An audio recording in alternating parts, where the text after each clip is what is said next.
things like this happen, not ever so often, but when they do, big shifts happen. I always tell y'all, you think that you're going to be on your iPhone in 10 years? Y'all think Sonny going to grow up and have an iPhone? No. She's not even going to use an iPhone. Just the same way you don't use a fucking like how your mom did, or you don't use a pager like your father did, or you don't even use the little flip sidekick like some of y'all mothers had when y'all was kids. Shit is going to continue to evolve, and y'all think that it's just a device in your hand. No, it's everything that you see, everything you experience. Every industry that you are a part of. Everything you are a part of. Everything that you do now. You think you're going to be watching the Oscars for the rest of your life. And guess what? The Streamers Awards might be bigger than the Oscars one day. And you could either adapt, you either take your ass outside of that damn plant and put in new soil so you can get some new roots, or them old roots ain't going to be cool. And you just going to shrivel up and die, and we're going to yuck your ass up.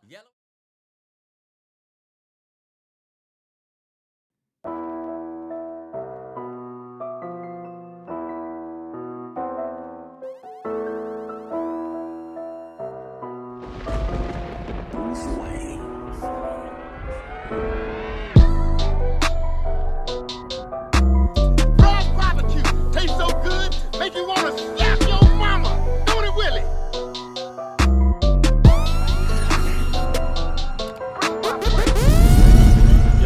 Yo, what's up? It's the MalloryBros podcast, episode 281. Yeah. Big shout out to the area of Houston, man. It's the Houston episode, 281. Yeah, that. Yeah, man. H-Town. If I'm being honest, y'all, my weekend recap was very much Netflix. Very Netflix. Oh, yeah, me From too. Stranger Things, and we still haven't finished. Goodness fucking gracious. That's ridiculous, though. The Diddy doc took over. As it did on Netflix. As it did on Netflix. Damn, y'all, in y'all house was that change, which was crazy. But outside of working, family, and then just that, y'all, I would say my weekend recap is pretty chill. Shout out to Sunny B. She's getting older. Mad words are just flying everywhere. Every time she wakes up, it's a new word. So, That's the best. We celebrated Kelly on Sunday. Shout out Kale. I was gonna give her a special one, but yeah, definitely my sister's birthday, of course. Shout out Kales. Happy B-Day. Love you. Yes. Eastside Fall at the end of the year, I believe, or at the at the top of the year. Her album is coming. She just dropped the artwork and stuff. Love you. Happy for you. But my weekend recap was pretty much the same. We watched the Diddy doc. We tried to make sure we saw all of it because that just kind of became the talk of the TL. We're gonna talk about it. I told Trey we should have did a whole video separate for it.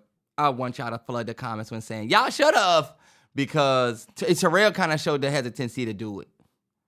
He'll just throw that on me like I just was not with it. You know how you tell somebody that you throwing a party? You know how you tell somebody we should throw a party, they don't say shit. And then later when you say, I wanted to throw a party, but y'all wasn't feeling it. He could have threw the party. He ain't throw the party. So now he's saying, Terrell wasn't biting on it. Terrell was just on some, I guess shit. So it's kind of like.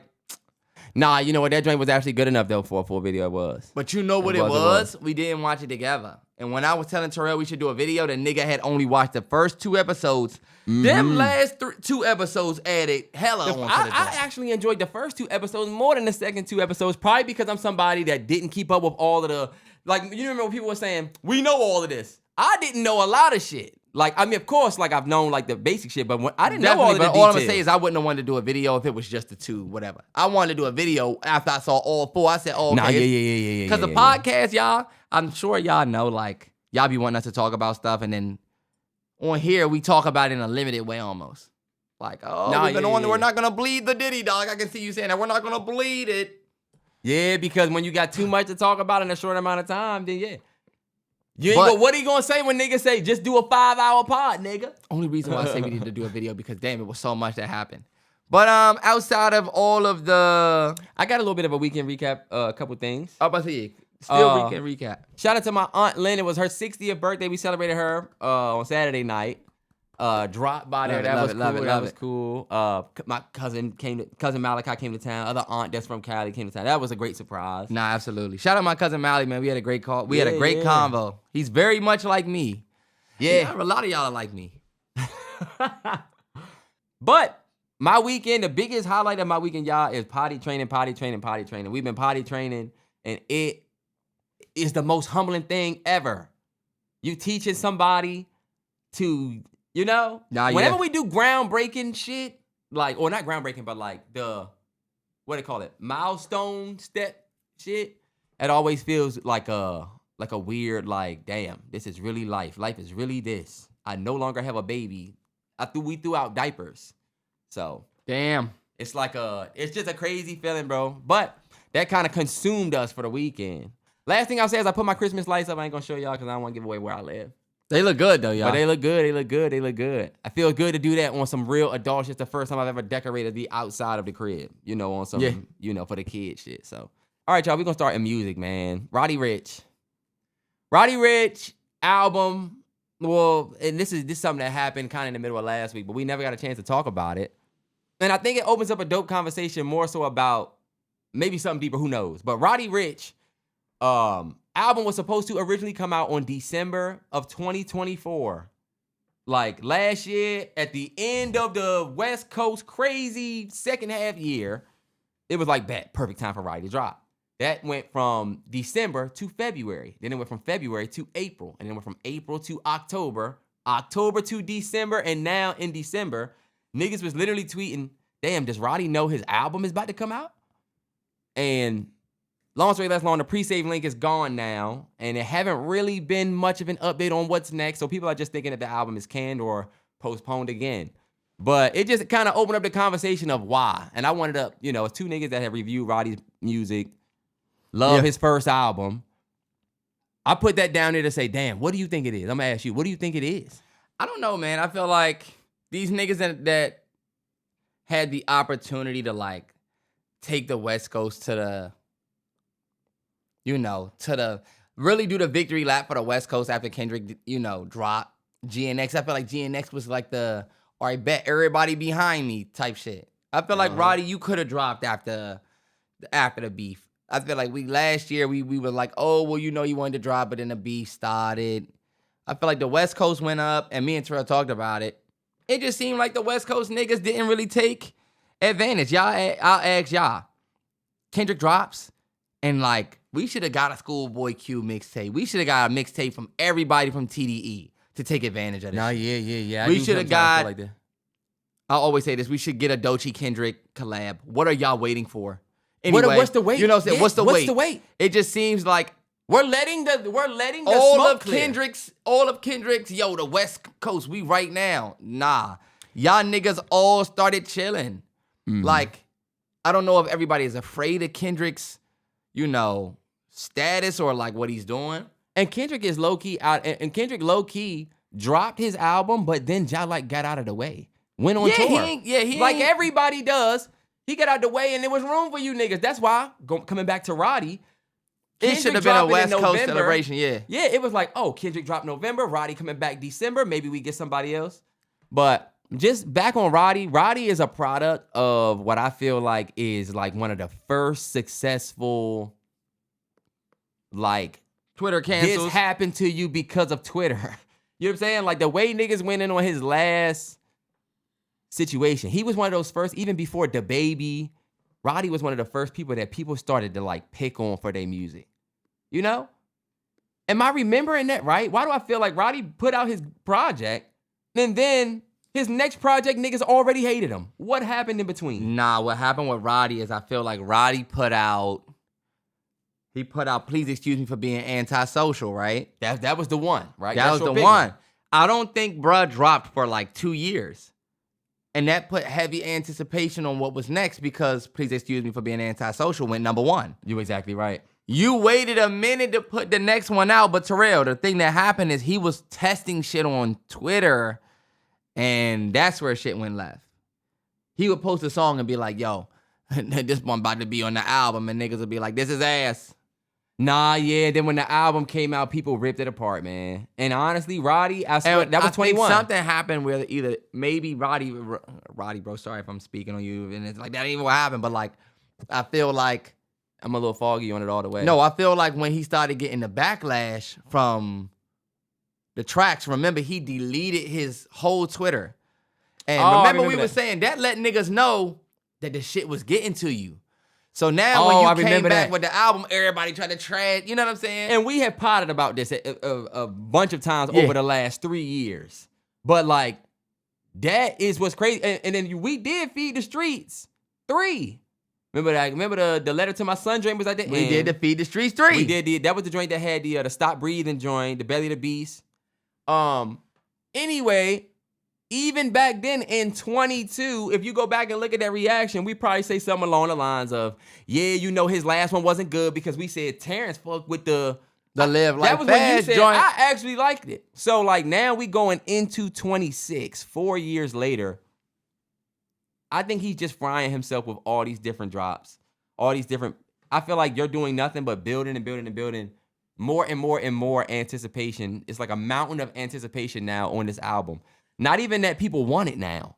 Because now that you've done it this much, it's not even that people want it as much as now you've held out so long, people are going to show up for it to see what you held out so long for. And now the ear is a little bit different. And it's the same fan base, but you know, the expectation is a little bit harder. Some of y'all might think Terrell is picking on Roddy, but don't think about Roddy like an artist. Think about Roddy like the Dow Jones or the S&P 500. Like he represents a big ass group of like what we talking about, which is this hesitancy that these artists have to drop is inspired from bigger artists not dropping. You know what I mean? I was just saying it in my motherfucking kitchen to myself. Roddy And I was not gonna tell dropping you is that. coming from the safety net that bigger artists have shown that you don't have to drop. And smaller artists like Roddy. Bro, I was It's- just saying that. I didn't know how to say it on the pod, though. I'll let you say, because you probably have the thought put together, or maybe not. Let me tell you what my That's thought it, is. though. I was thinking in my kitchen, I was like, what is it? When did it become that everybody do what? And I just could not think about it. I'm going to just say how I thought it. It's probably going to sound stupid. But it seemed like everybody does what the big artists do. Big artists like the superstar, everybody move like a superstar. The superstars drop and go away. Yeah. And then you don't hear from me again until I drop. So much so to the point when they put their album out, you start seeing them. And it's like, hey, they coolin', but they just put out a dope-ass album. Okay. Like, we used to not see Jay-Z for a little while, and then when he was putting the album out, and they came back, had a haircut, now you start to see the work, the rollout. You remember when Jay, even up to his Magna Carta days, he was doing that. Weren't those the best days, y'all? You wouldn't see your favorite artist or celebrity until it was like time for them to like sell something dope to you. Yeah. Like you wouldn't just see The Rock fishing. Yes. You would only see him if it was, you know, those were the dope days. Yes. And on the music side, think about what we got consistently back then, T. The middle players played they pop. Like, there's a reason Gucci Mane has like 40 albums. If he was Jay-Z size, he probably wouldn't have dropped so much music. But not everybody is a superstar. So at your level, you feed the streets. I'm always got some new shit niggas is listening to. But I feel now- like we lost that with new artists. Now Because- everybody, New artists don't have to stay relevant with their music no more. Now they can put out one dope ass song and get hella brand deals, and they can take short success. You can take short success far now. Short success can set you up for life now. So I feel like, what we are truly seeing. and I just said all of that, is- but I said all of that and then just completely just took us away from the Roddy point. No, you're making the same point because Roddy is benefiting from having that short success and not dropping. Your question is like, why aren't artists dropping? And when did they get so comfortable for an artist that will be on a Roddy level where, yes, you have a Nigga, you need to still be have out a W, here. but you should still be dropping because you ain't Beyonce. You know? not that. Think about it. Even Wayne was giving you an album, mixtape, album, mixtape. Think about it. Niggas was putting out albums, but they had mixtapes. But you know what, y'all? Like, if you listen to this podcast, and I guarantee if you listen to it in a row, like if you listen to it like that, the questions y'all like answer themselves because what have we been talking about on this podcast, Terrell? Hip hop is in a place where even the artists can see like, all right, I don't know if I want to get in. I don't know if I even want to put my shit out there. Now, if you put your shit out there and it's trash, it ain't like, oh damn, that was bad. It was damn. See y'all, hip hop is dying. That shit can hurt your whole career. If you put out a bad album, now that is true. It's not like if you put a bad project out and it's quiet enough, sometimes that can hurt you bad. That could hurt you if your album is bad. But that's why we've been tough on everybody. And you know what? I like that you said, oh, y'all gonna say Terrell picking on what's name? Because people said I was picking on Jack. People said I pick on whatever. But I feel like this is the time where we need to start tapping motherfuckers and say, hey, what are you putting out? Because low key, as fans of the genre, and y'all know me and Terrell work within the genre. Exactly. So you know we got a little bit more of So you know we gonna say, hey, bro, hey, motherfucker. Rock your shit. Yeah. But we're, like you said, we watching y'all do everything else. And that's why I had to smoke for Cole. That's why I had to smoke for Cole. Because it's like, we just gonna sit and watch hip-hop just deteriorate while nobody does anything about it type shit. If Cole were to this is the perfect, I feel like this space is perfect for Cole to drop. But he ain't going to. I got a counter answer for you, right? Because there's a lot of people that feel like, right, fuck you, MalloryBros, right? Yeah. Where they feel like there is meaningful hip hop out there that people saying don't focus on. Yeah. Right? Where there's artists that, sometimes they are trying to break through, but they just don't have the ear of the whatever.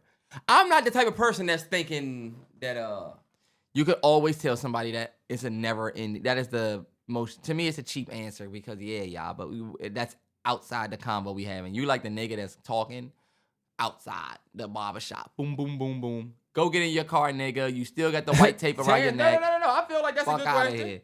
This why. It's the same thing people do when you trying to say that like, oh, Coming to America 2 is trash. We not putting out no good movies, right? Or they not funding no good movies.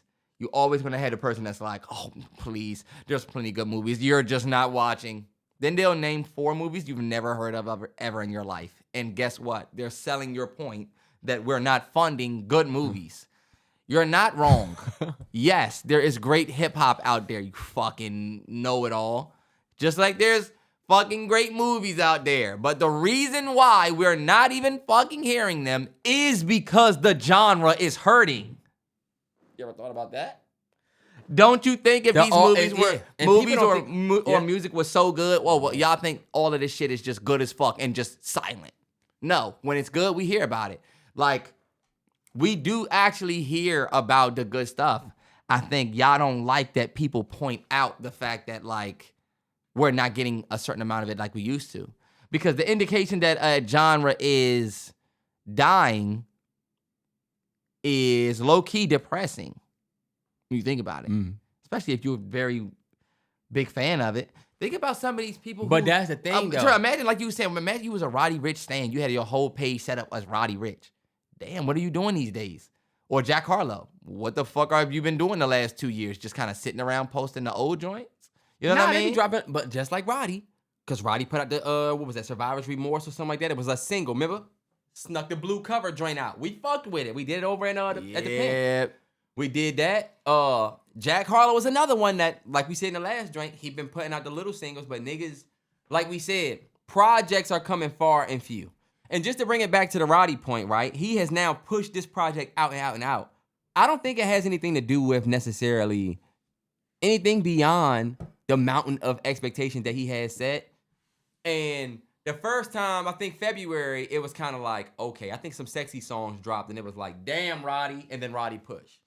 Yeah. So it wasn't even like always creative. You could tell sometimes it was like, this ain't the best time for you to drop right now. Yeah. You know? For a lot of people. Yeah. And so I don't, at this point now, I don't know. And now I'm at the point where I don't even care, Roddy. And that's the bad thing. Like now I'm at the point where when you do finally drop it, my interest is more in how long you've held it versus what you have to say now. Now I'm listening with a jaded ear. Now it's like, he waited all this time to give us this. And you know niggas cannot help but do that. Nah, yeah. I mean, we try our best not to, of course. But like, if you're going to wait 4 or 5 years or whatever, you better have 4 or 5 years of growth in your album. But that's my thing. See, the bad thing about that is we're so used to albums showing growth. And now you put all this time in between your album. Now people feel like, okay, it gotta be growth. He done had 5 years. You have he to be just a come better back artist. and sound 5 times better. And you gotta realize that the game also is evolving under you. Like, it don't matter what y'all are doing, y'all. The game is evolving under you, which means you constantly got to be like digging up your tree and then putting it in new soil because like you got to take yourself out of this old ass environment and put yourself in a new and get acclimated with how the game is changing up under you. Yeah. Because shit's going to start to show. And like I told Terrell, with hip hop, with everything, y'all, the game is changing on the under part. And by the time you see it on top, the game has already changed. Yeah. I would say y'all niggas need to drop, man.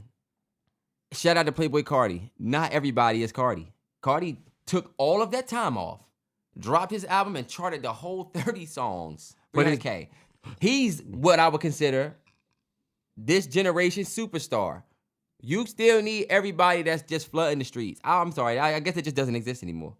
You know, because everything is so like, again, we didn't say that part, the business part of it. Niggas can't even put their music out. Some of these niggas, we don't even know if Roddy's being held up by, you know, some contractual label shit. And you can't really give, we gonna stop naming Playboy Cardi like he didn't have his fans fucking starving, saying you gonna drop, saying the album was gonna drop and not dropping. I'm talking about, even though you charted that great. Anticipation. Yeah. And then delivering. You built anticipation the most worst way, though. Are we going to give Playboy Cardi credit and praise and kudos for what we killed him for years? You know? I only know what we talking about. Like, I don't know what you mean. Just in the anticipation. I give him the W for, think about the what people wanted his album to be after all that time. He delivered on it, whatever their expectations were. His fans fuck with it. I'm saying for Roddy, you might not have that same luck as a superstar level Cardi. Yeah. Goes back to that conversation about like everybody playing their level, like, but nobody does anymore. Everybody is like, yo, my album about to be the biggest thing, and then I'm gonna go away for 4 or 5 years and come back with the same whatever. And we're gonna talk about this in a different way. But come on, let's move it forward to what else we got? Music. It was another music. Pusha T thinks diss tracks are dead. I'm gonna read you his quote, what he actually said. He says, while Terrell looked that up, I will say Lamont Roach robbed again. Oh, I want to talk about that. Okay, we're going to talk about that later. All right, bet. Pusha T says, back in the day, to me, I feel like it could be career ending. Now it's not. It doesn't hold as much weight. You still get another shot at it, it seems like. It's kind of dead to me. It's the ransom of what a diss track used to bring. There was a clear winner. Someone would really bow out, and then that's it.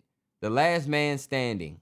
Now it's just a whole bunch of noise. Even after we find winners, it's still noise. And it's like, man, then what's it for?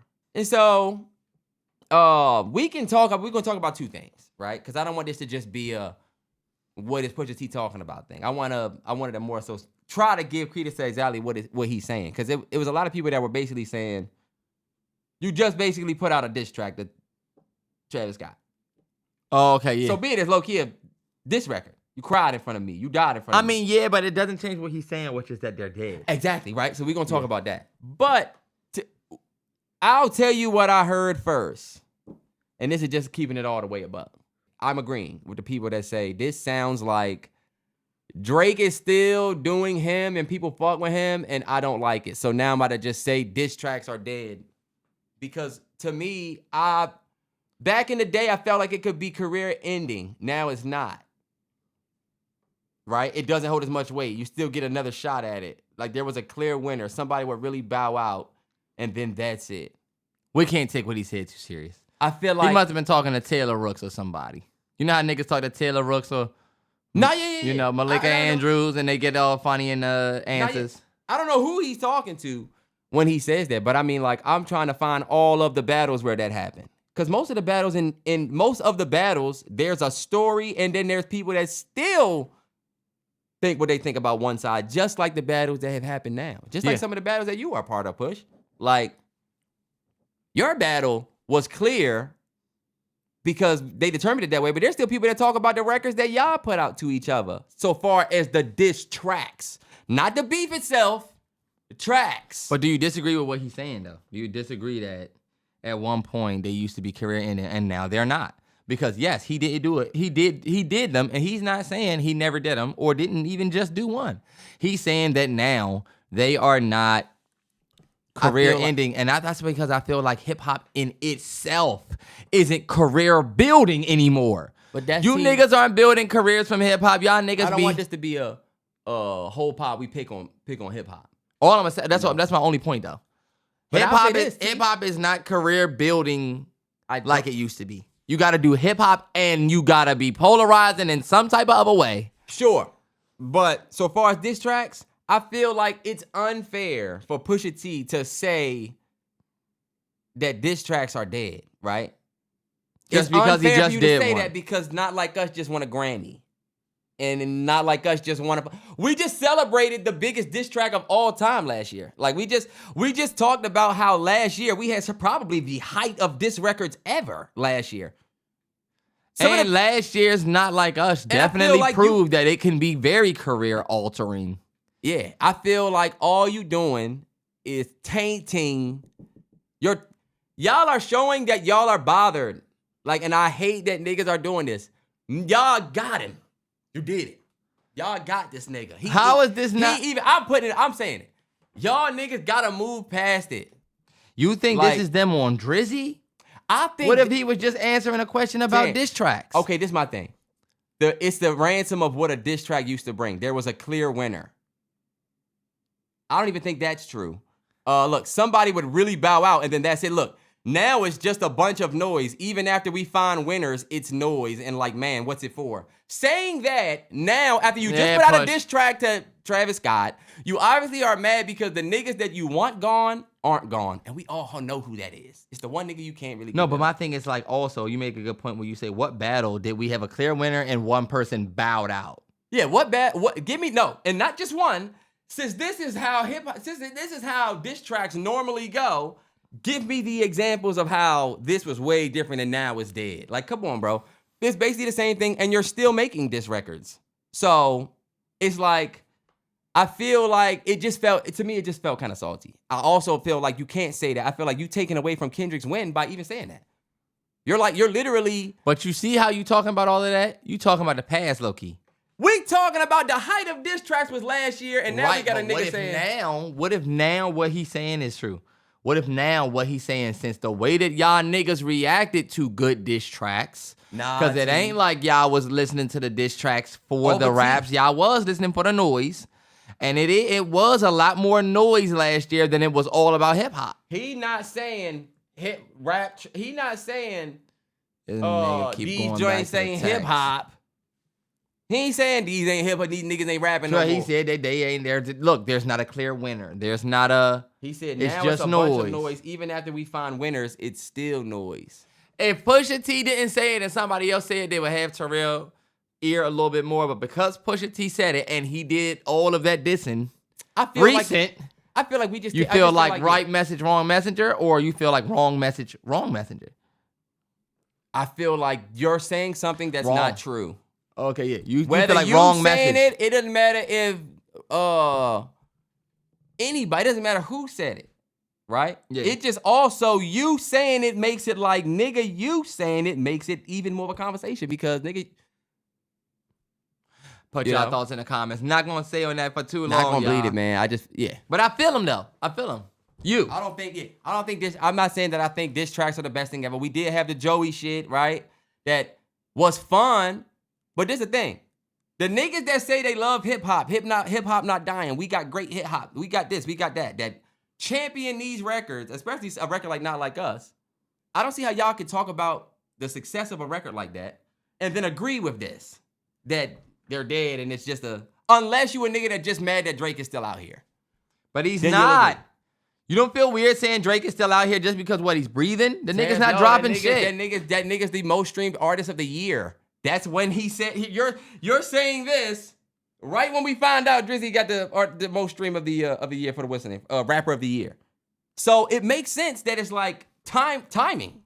It's also just a lot to say that he's doing that mad because Drake is still out here. That's a very Drizzy direct point. Yeah, you know what I mean? And look, y'all can put y'all thoughts in the comments. Y'all can say if I'm caping or whatever. I just feel like you have to point me somewhere other than where Pusha T was inspired to say this. I'm telling you because now he probably realized that dissing What's the the nigga. beef track though that he's talking about where there's still winners and noise? No, I'm thinking he's talking about now going forward. That's why I said sometimes, I don't know. He couldn't have been Man, we know talking what that about nigga old talking hip about. hop. Nah. But we're gonna keep it moving. Let's see. Diddy Doc. Y'all, one thing I do want to say is funny is the joint is called Sean Combs The Reckoning, but everybody calls it the Diddy Doc.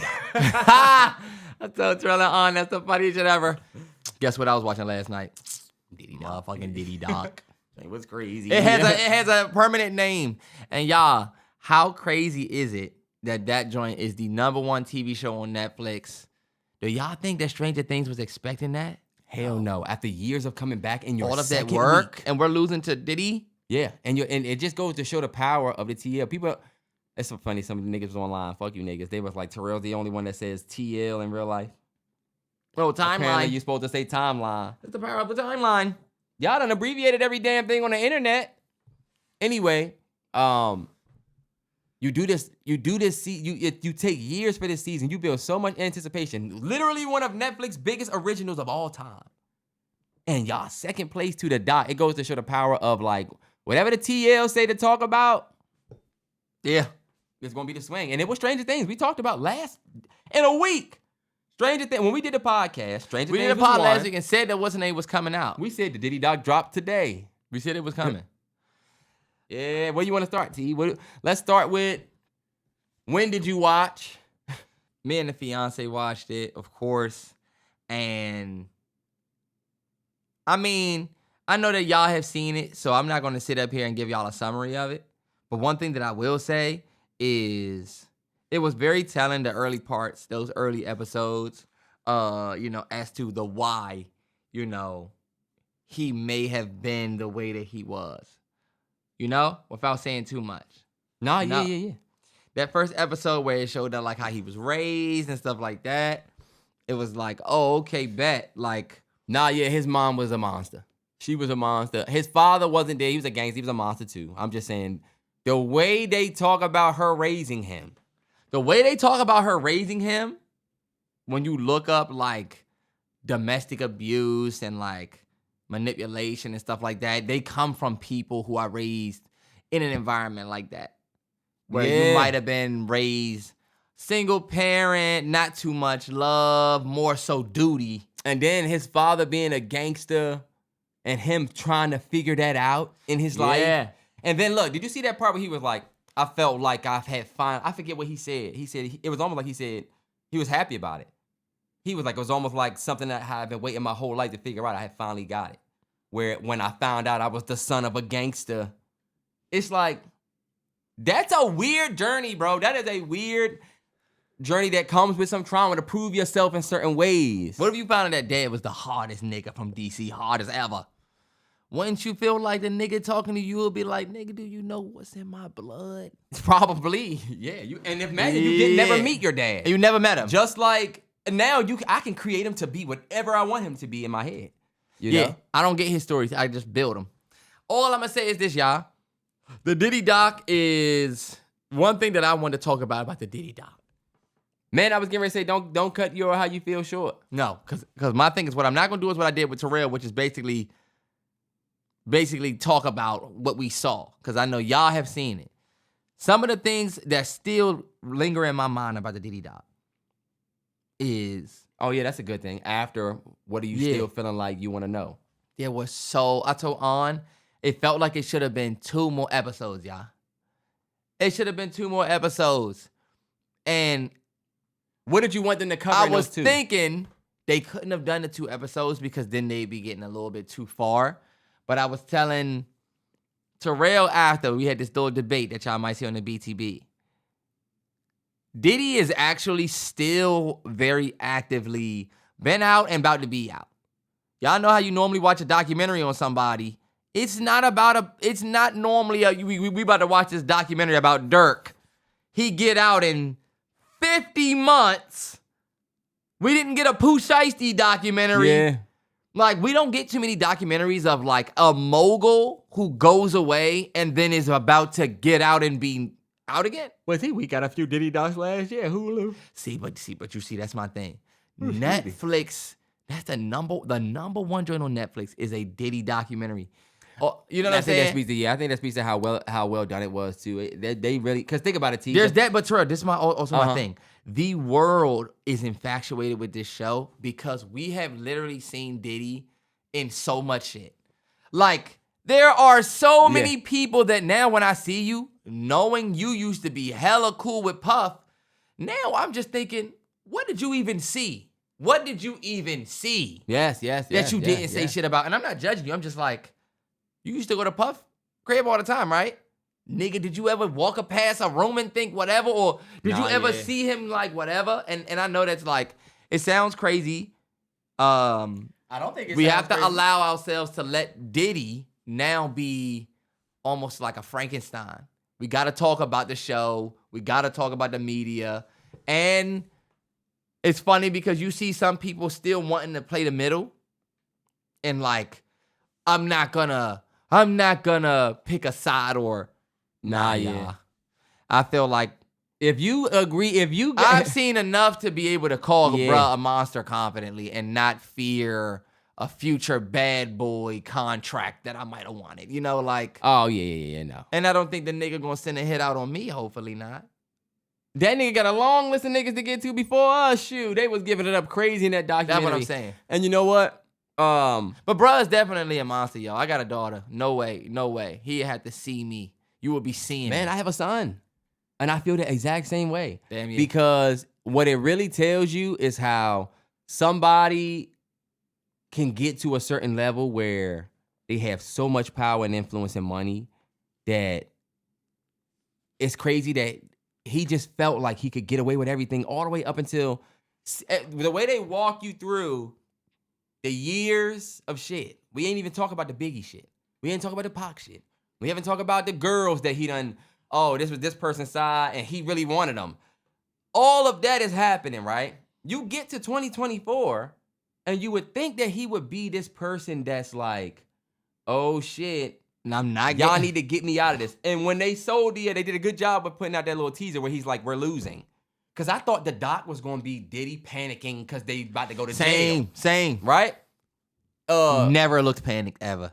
That nigga was like, we about to be good. He was thinking like, it was almost like even at the very end, it was like, he could still get his happily ever after serving the time. It's like, I told Anjali, I was like, he gonna get out and he's gonna be in jail right now, even in jail right now, based on the way he was talking. You could tell he's in jail like, oh, okay, yeah, so hold on, wait. So I just sit right here and time go by. All right, fuck it. You could tell that he's probably not like in that joint. Y'all might want him to, but like, he don't seem like he in that joint like, damn, I made bad choices. Yeah. Maybe he is because they say he's doing good shit in the jail. That's the only positive thing I would say about the nigga. That nigga is coming out in 50 months, and he just didn't really show signs of... The goal of jail is rehabilitation. The goal is you about to go sit down, and if you're going to come back out into the world, you're going to come out a different person, and the time is going to have changed you, right? Diddy going in, I just didn't feel like he's going to even... you never know, though, what the time going to be. Let's talk about it, to be honest. When me and Anjali were watching the documentary, soon as the girl came in the end, that last girl, I believe her name is Capricorn. Something like that, yeah. Something like that. The girl that was telling the story about the Kid Cudi situation. I was telling Anjali while we were watching it that it just seemed, I was saying it actively while watching. I said, it's something funny with her story. I kept saying, is this something funny with this story? Like, hold on, wait. You know how somebody tell a story and be like, so he got mad and I didn't know why he got mad, so I followed him. And you like, why the fuck did you do that? You still talking, but I'm wondering why you said that part, but I'm not going to say nothing. Yeah. I'm going to let you finish the story, but then when you finish, I'm going to say, the part where you said you followed him, why? You know? And then when they ask that part, it's always well, you know, when I found out at the end, y'all, that the jury did not believe her story, it changed the entire complexity of the documentary for me. And Terrell didn't like this. And I don't know if that argument is going to make it in the BTB, but I was telling Terrell, outside of Diddy being a monster, I feel like it was the documentary's job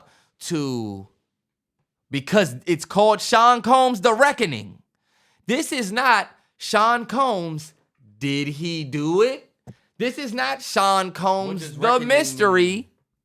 This is called Sean Combs: The Reckoning, the beginning of the end. That's what reckoning means, right? The reckoning, the start of despair. So y'all need to prove that this is the start of despair. Is that the right definition? Y'all needed to prove. I thought he was looking it up. Y'all, I felt like the documentary needed to hammer that this is the true reckoning of Sean Combs. This is he started off this way, and he's done all of this stuff that's landed him in jail. But guess what? Y'all documentary more so felt like this is Sean Diddy Combs, the monster who's been let off the hook here, bailed his way out of this one, found his way out of this one, and even in the end of this documentary is getting, away with it again almost. I told Terrell the only difference between... I like that. I felt like at the end...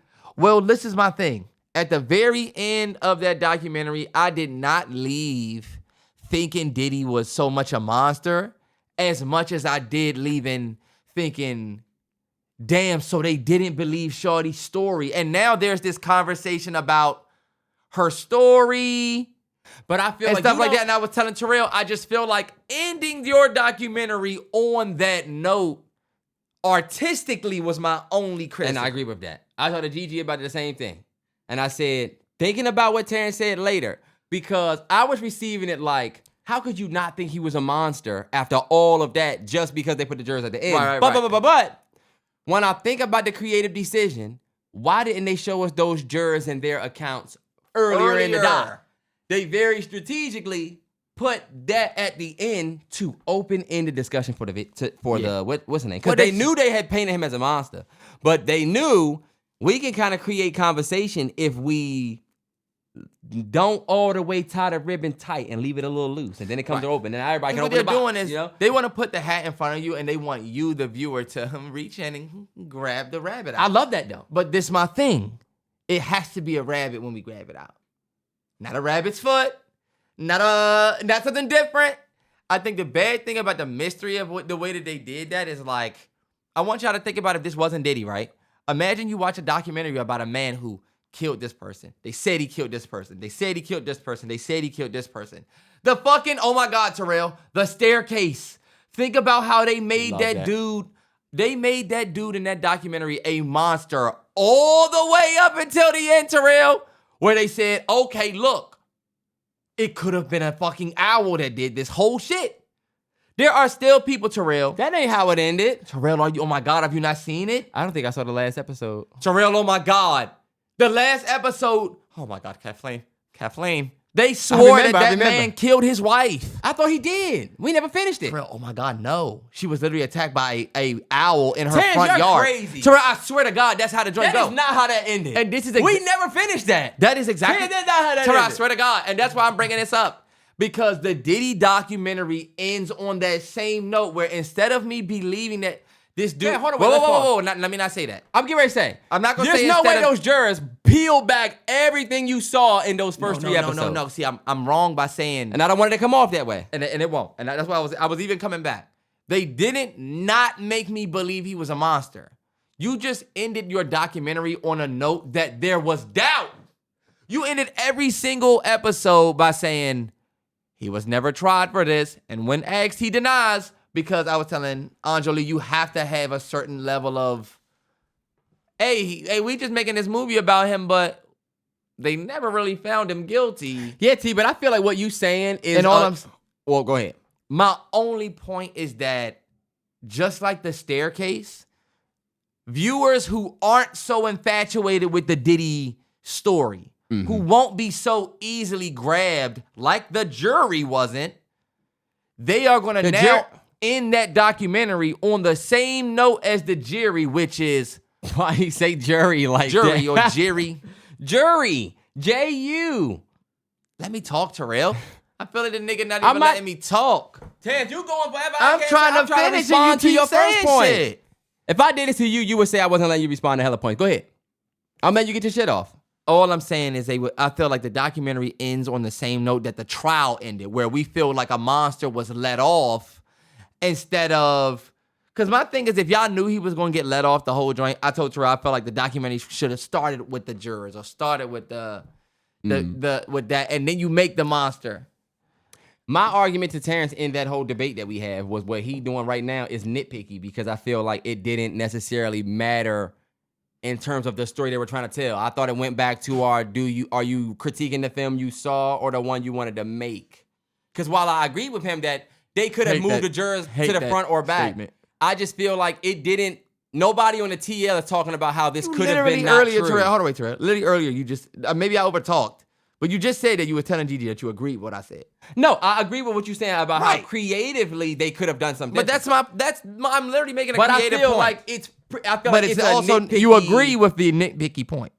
I feel like it's a nitpick. It's something that like okay, sure. I feel like the conversation about the doc is bigger than they could have put the juror story because unless more people were Terrell, what if I'm a random about dude? Diddy, is he or is he not? It seemed like but that didn't even matter. Terrell, but you talking about Black Twitter and how we think.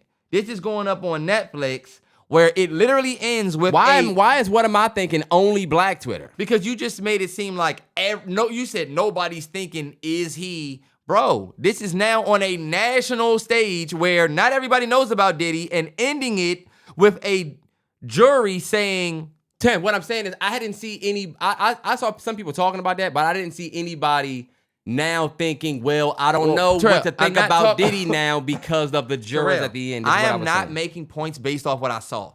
Are you able to understand the point that I'm making and how that could... influence the ignorant folks to have a reason to be ignorant is all I'm saying. You gave even though the documentary ends with the truth, I just kind of feel like, damn, it sucked that the documentary had to end with the girl's story, and then it ended with the jury didn't even believe that last story we heard. Y'all should have let Shorty go first. And you agree with that, artist. It's not me saying I don't believe Diddy is a monster. I'm saying I think the documentary had a job to do, and the documentary actually, when I left the documentary, I was like, damn, so they didn't even believe Shorty, and that was why? Mm-hmm. Like, and they didn't believe what she's saying? When we finished the doc, we felt the same way about the jurors, but we felt like they put those jurors there, 160 and 70, to help you understand why he only got 50 months. Because obviously Shorty was a fan of bruh. Didn't you see the picture that just came out with her that she took with him at his concert, whatever? Yeah. I don't know if that was AI. Sorry if it is. I feel like, go ahead, Trey. The juror 70, I don't know where bruh was from, but he was like talking about the Cassie and Diddy relationship like he didn't really see the abuse side of it. He saw it as more of a relationship. I feel like they kind of put their testimonies in there or interviewed them post-trial to kind of show, I feel like they're not the only jurors they interviewed. But that's what I mean when I said they put the hat in there and they expected us to take the rabbit out ourselves. And some people might not do what you're doing, Terrell. Some people might literally see them jurors and literally agree with them. That's my only point, Terrell. No, you're right. That's the dangerous part about the doc. Right. I just feel like the conversation about the Diddy doc, right? Yeah. It's so much that you could have taken from that. Yeah. From the doc. That I'm more so trying to think about the conversation being more so about the meat and veggies of the doc versus, that's why I felt like what Terrance was doing was nitpicky because I felt like he's talking about how the doc was made versus this is an example of Terrell wanting to talk about the doc in a different way and not really talk about the point. No, we talking about what you're saying. We talking about your point. We talking about how. But you're saying it's more important to talk about the doc. No, I'm saying what you saying, right? Yeah. About the jurors and how they ended the doc, you said that they had a job to do. And when you finished the doc, you felt that was the way you felt. I was just telling you that when we finished the doc, we looked at where they put the jurors at the end a different way than you looked at. No, I don't think that you did. I think you literally said you agreed with me, but you just would rather talk about. No, when you made your point, I understand your point. Right. What I'm saying is, when you saw the jurors at the end, you said you got the feeling like, damn. I got the feeling like, oh, that's why he got 50 months. I didn't get the feeling like, damn. I did, but I feel like, damn, You just built a whole documentary about this guy, and you talk about the charm that he's had. You talk about the abuse of power. You almost talk about how he's able to like woo people over, and then in the end he woos over the jury. Yeah, that's the point. But do you see what I mean? This is not. What did you need? What he didn't I get. don't get how that's. What are you saying when you say that? Well, this is my thing. Isn't that the point? No, Terrell, I want you to imagine. Look, if somebody goes to trial these days, we live in such a toxic world. Maybe that's what the point Terrell missing. We live in such a toxic ass world these days that people be thinking, like, people think, oh, it's people out to get them. They even say it in the documentary. These people are looking for something and they're just out to get them. And some people will think, oh, you see how he got 50 months and he really didn't get life in jail like he was about to? That's because they're trying to get him and he's not really a monster. Terrell, trust me. I've seen that before for sure. But that's the only reason why I said I feel like the documentary ending on that note is dangerous. That was my only point. Not that I think any different of them. I ended like y'all. I understand exactly what they was doing, but I felt like, damn, it sucks that this documentary does. But do you think that point you're making? Do you think that hurt the documentary in terms of the job that they were trying to do? Because I think what you're saying, I say no. I do. I think I think the wins are in the fact that everybody, you put out like the third or fourth Diddy doc, and everybody's calling yours the Diddy doc. I think that's dope. I mean, it's Netflix and 50 Cent. They wouldn't be calling it that if it wasn't that. Terrance, but come on, we got to give the girl a W. I mean, but you're not the first Diddy doc, and everybody is not saying, oh, the Netflix one. People saying yours like, hey, the Diddy doc. It's Netflix and 50 Cent. I'll give you the W just because I guess, but like the reception of this one is undeniable versus the other ones. Come on, is. You didn't even go and check the other ones because nobody even cared enough. That's why I don't know why you bringing them up like they were official docs. They weren't good enough to go see shit on YouTube. They weren't good enough. No, they were on Hulu. Hulu did one, and Hulu do good docs. They were not as good as this. I believe it. I'm not saying this one was bad at all. Because if they were, niggas would have told you to go watch. But then again, I don't know. I haven't seen it. I do think 50 Cent brought steam to it. Yes, I'm not going to deny that. I'm not saying that they did an astronomical better job than whatever. Just because it was chock full of information. But then again, T, I don't want our conversation to be about the type of doc and not necessarily Not that it's a good conversation because I don't look at the doc as this knockout doc. I don't. I do. I think that a lot of people are like so like happy about like the Pox part, the Biggie part. We got so much insight into like yes. I don't see how the Keefy D. I watched your reaction to this doc. There's no way you're saying that it's not a knockout. You don't even love docs the way you love these docs. I feel like this documentary. I told you and Anjali, I've said the same thing. Episode 1, 2, and 3 are perfect, but episode 4 is where I felt like, damn. You know what I really feel? And I'll just leave it like this, y'all. Mm-hmm. I kind of feel like you could. It's like the first part of his life is so documentary worthy, but towards the end, we started to realize that y'all were taking advantage of this moment and the footage that y'all got y'all hands on, instead of it being so necessary for a documentary. You just sometimes sound like sometimes sound like the filmmaker watching the doc. Because I didn't even think about that. Terrell, I'm sorry. Let me tell y'all something. I am giving you a film. But you don't see how that's not like I'm not giving a shade room opinion. I mean, I don't know what you want me to say. What I'm saying is I'm giving a film opinion. You sound sometimes like it. What's wrong with that? Why do I have to fight you on everything that I'm saying? Because I want you to judge what you Terrell, saw. but I am. Like, I'm trying to judge the documentary, and you keep trying to turn it to like a social convo just because I'm telling you the way that they ended the documentary, in my opinion, made the documentary not so smash mouth to me, because I do feel like in my real true heart of hearts that they shouldn't have even made a doc on, bruh. Even though it was good in the beginning, I kind of feel like there was really nothing to end it with other than he got let off and he about to be free in 2 years. No, you're right, but I feel like me and you had a conversation the last days ago. It was just like this, where you didn't understand this point. I didn't think that you didn't think the doc was a smash. Terrell, I'm not saying that it wasn't a smash. It just was not flawless. It was very good, but it was not the best documentary I've ever seen. This is why people start saying that I I'm never hating said because Terrance, no. no, because you do this said, thing I where don't you think act this like doc was a smash. It you was literally Terrell. said that. I I'm don't like, think this I doc do. was a knockout, Yeah, you said that. I don't think flawless this was. documentary. It was not. It has its flaws. Let's not start a train where you try to act like I didn't like the doc, Terrell. I never has said flaws. that, Terrance. I'm going off the stuff you saying and Terrell, but- responding. Battery died, y'all. My bad. Shit. One of the things we was getting ready to do, T, before we got into that long ass convo about that was you was getting ready to say, now that you've seen it, what else about the nigga situation did you want to know more about? Remember, we was getting ready to say that about because we was going back to what you said about episode 4. I wanted to know more about, y'all know me, my favorite rapper, Nipsey Hussle. I wanted to see more of the inner circle workings. You know what I mean? Nipsey is somebody that, like, late in his career got with Puff, and it's like, he talked about how, like, I ain't get with Puff off music shit. I really got with Puff as, like, a hand to from Lauren. Lauren was like, yo, I'll be around Puff all the time. Because So, like, Lauren is what? Again. Lauren was best friends with Cassie. And niggas don't know that. And niggas didn't know that. I didn't know that. Yeah, You the only reason why I bring that route up is because I'm like, damn, like, I know we got to see Diddy in, like, despair and, like, trying to figure everything out, but I feel like the documentary almost, like, walks you up to the shit that we really saw in our face. Them fucking, like, and I know they don't have all of the backstory.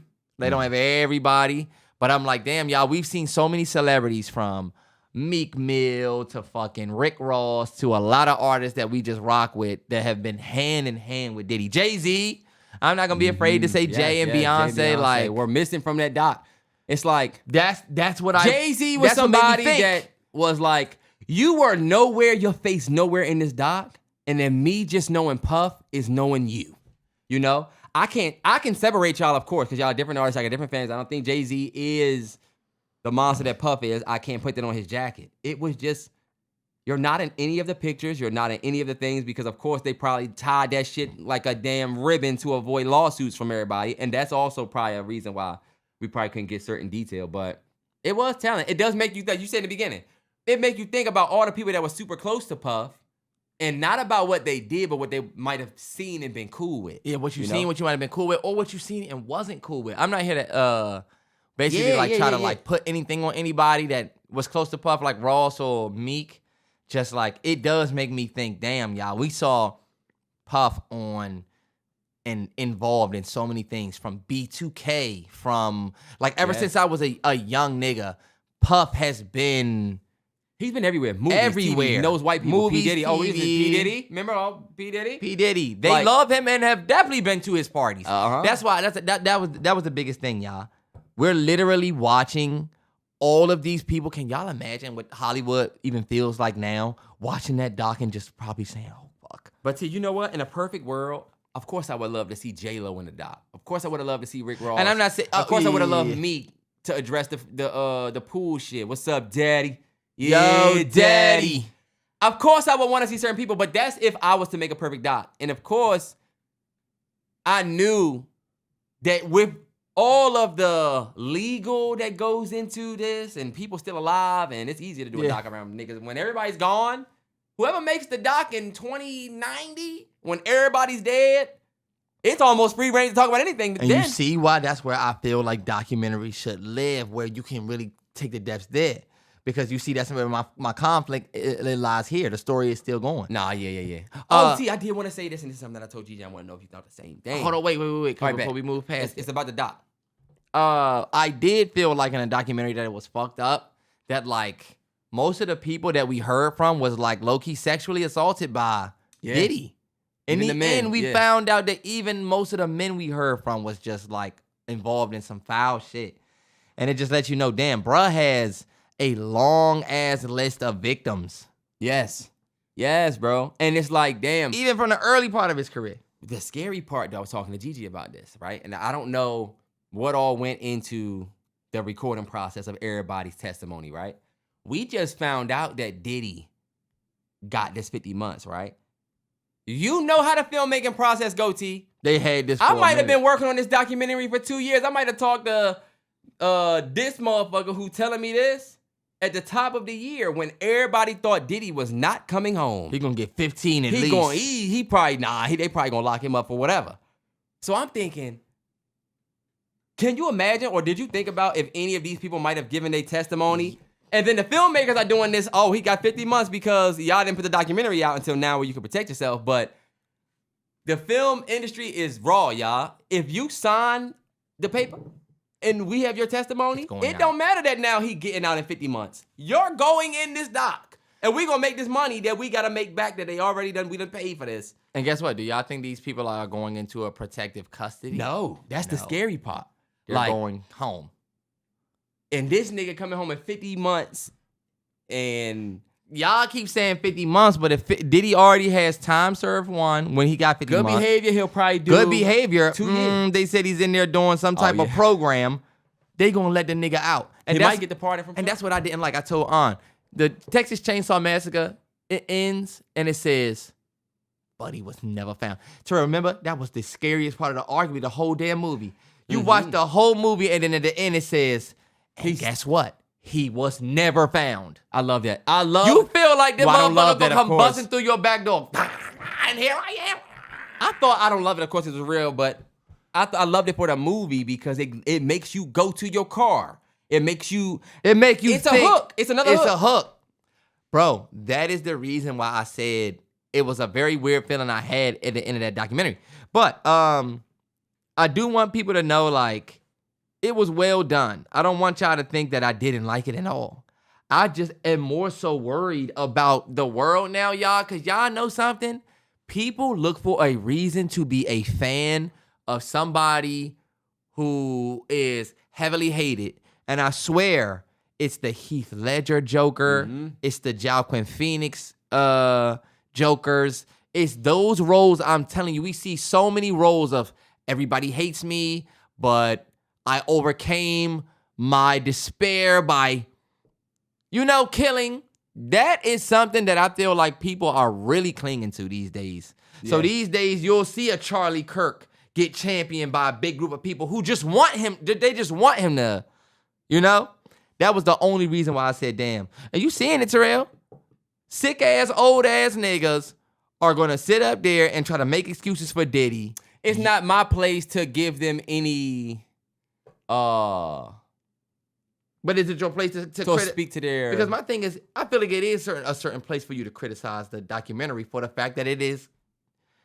I didn't feel what you talking about. But other people did, and you're seeing it. You keep saying you didn't feel it, but other people did.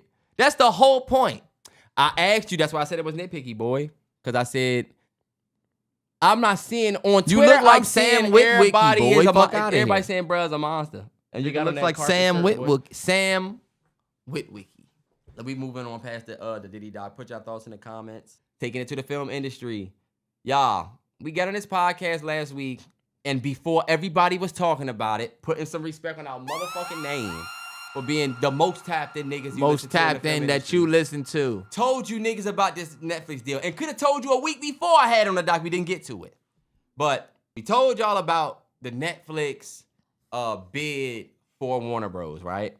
And at that point, we really just talked about like what could happen. We said though, days or weeks this could happen. And literally, I think the night the podcast dropped, or maybe the day after, maybe that Wednesday, we found out that Netflix cash bid was confirmed and they bought that shit. And they said, deal. And he already talking spicy. And the CEOs, all of the way they have been talking, have just not been pointing good to the theaters. It's so funny, bro. It screamed exactly all of the worries that we heard. Yeah, like, look, I'm going to give y'all some of the... what does his statement say? Netflix boss Ted Sarandos was asked if they are destroying Hollywood. And he says, no, we're saving Hollywood. We're in a Can you imagine real quick, Terrell? Okay, so people want to know if you're destroying Hollywood. He said, no, we're saving Hollywood. We're saving Hollywood, but He said, we're in a period of transition. Folks grew up thinking, I want to make movies on a gigantic screen and have strangers watch them and have them play in the theater for 2 months. It's an outdated concept. Think about what he's saying. They really, y'all, do not value the theater at all. He's saying, look, we grew up with people thinking, I want to make movies on a gigantic screen and have strangers watch them. Look, and have them in the theater for $2. Yes! You are making movies. Most of the filmmakers that are on your fucking streaming platform started making movies because they started going to the theater when they were young. And they could tell you that they could tie their love for film not back to watching fucking movies in their house. Not everybody is Quentin Tarantino where you worked at a fucking, we gonna talk about him. Not everybody is him where you work in a fucking VHS shop where all you can do is watch movies so you fall for film that way. Some people, most filmmakers, fell in love with theater the same way we did. Growing up and being taken to the movies. Your black ass saw movies in the theater that you probably can't even think you remember you saw. Well, my question to you is this. Well, what about the kids that are growing up right now and they are not being taken to the movies, but they're still falling in love with the films by watching it on their big TV? I was telling Anjali about this. I said, boo, we have a big-ass, expensive-ass TV. We have been buying OLEDs, QLEDs, OLED, QLED, all of this TV shit Did the same thing for twice. years, right? You try to spell it out Trying and to then put on OLED, OLED. You said the same. Shut up, Terrell. We done spend all this money on TVs, projectors. Terrell used to work home theater, sell a nigga $70,000 worth of projector. 70 grand? The projector wasn't 70. Oh, but the system. Either way, the DVD Blu-ray player he got me, I can't even use that shit anymore because they ain't even selling DVDs anymore. My question, $250 4K Sony player. They do sell they still don't sell the 4K Blu-ray. Shout out to Chris. Chris said y'all gotta stop saying physical media is gone because you can still get 4K. Chris, He need to realize that he now like the motherfucker that's collecting. you like the nigga that's like you can still get a jack. You can still get a cassette. Nah, it ain't that bad. Cause 4K Blu-ray is probably the only physical media still that. Okay, bet for you movies bought a that 4K Blu-ray. What nigga do you know you go to his house and he say, hold away, bruh, I got it. Let me go to the menu right quick. I got Planet of the Apes 4K. I know it's Planet of the fucking Apes or some shit. Look, all I'm gonna say is we got these big ass TVs to watch, and I feel like, damn y'all, what if the future isn't us seeing movies in the theater for the first time? What if what I said in the past is gonna happen? Like what if, like I said, going to the movies is gonna be like going to the batting cage. It's gonna be like going to mini golf. It's gonna be an experience that you legit choose to get the higher of. Do y'all see how IMAX experiences are going up, up, up? Guess what? Those prices have not gone down. You have been paying for IMAX experiences. A lot of y'all are saying, oh, okay, I'm going to go see this movie. Bet. $23.99 for IMAX for the both of us. Or $18.99 regular movie for both of us. Let's go see it in IMAX. Y'all are showing the industry that you are willing to choose the highest standard and not go see movies at a low level. Right. And you're showing the industry that you would much rather watch those movies like how you're consuming a Stranger Things that we have on our whatever. Like we're seeing how y'all are consuming legit. Yeah. So my thing is this. He's saying what we all don't like, but it's like your doctor saying you can't eat them powdered sugar donuts no more, Terrance. The bad thing, but this is the thing, T, and I want to address this, right? You ain't bad. T, because think about this. We got criticism because some people say that we sound like we are excited about this or in a good mood about or feel good about it. About Netflix? About because you know this is like a world-ending thing for a lot of people. A lot of times me and Terrell talk about this the film industry like it is we what talk it is. about it, y'all. Yeah, like this is the thing. Just to clear shit up, right? Niggas could never say shit about me about how I care about the theater, right? I'm gonna just have to talk about shit real quick, Terrance. For the last 3 years on this platform, it is me, not this motherfucker right here. But T, you can back me up. And even you have. We have done. He didn't put me on his side to start. If anything we have done on this podcast, me, is put niggas on going to the theater.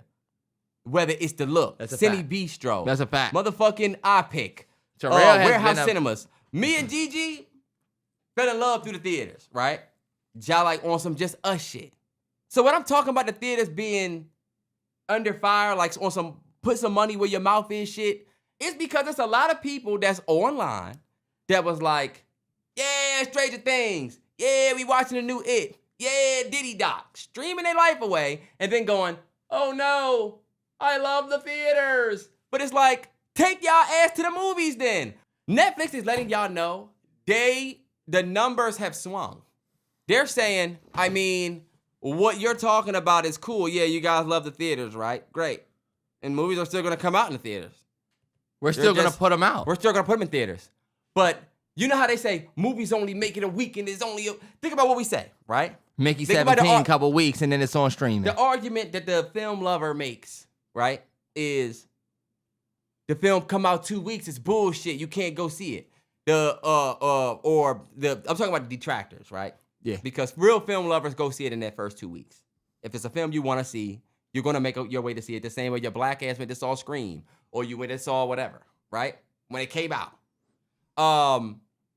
People complain about the prices of, it's because the price of popcorn, this and that went up. That's the biggest bullshit ever. It is the biggest bullshit ever. Because it's like, dog, you really don't have to eat in the movies.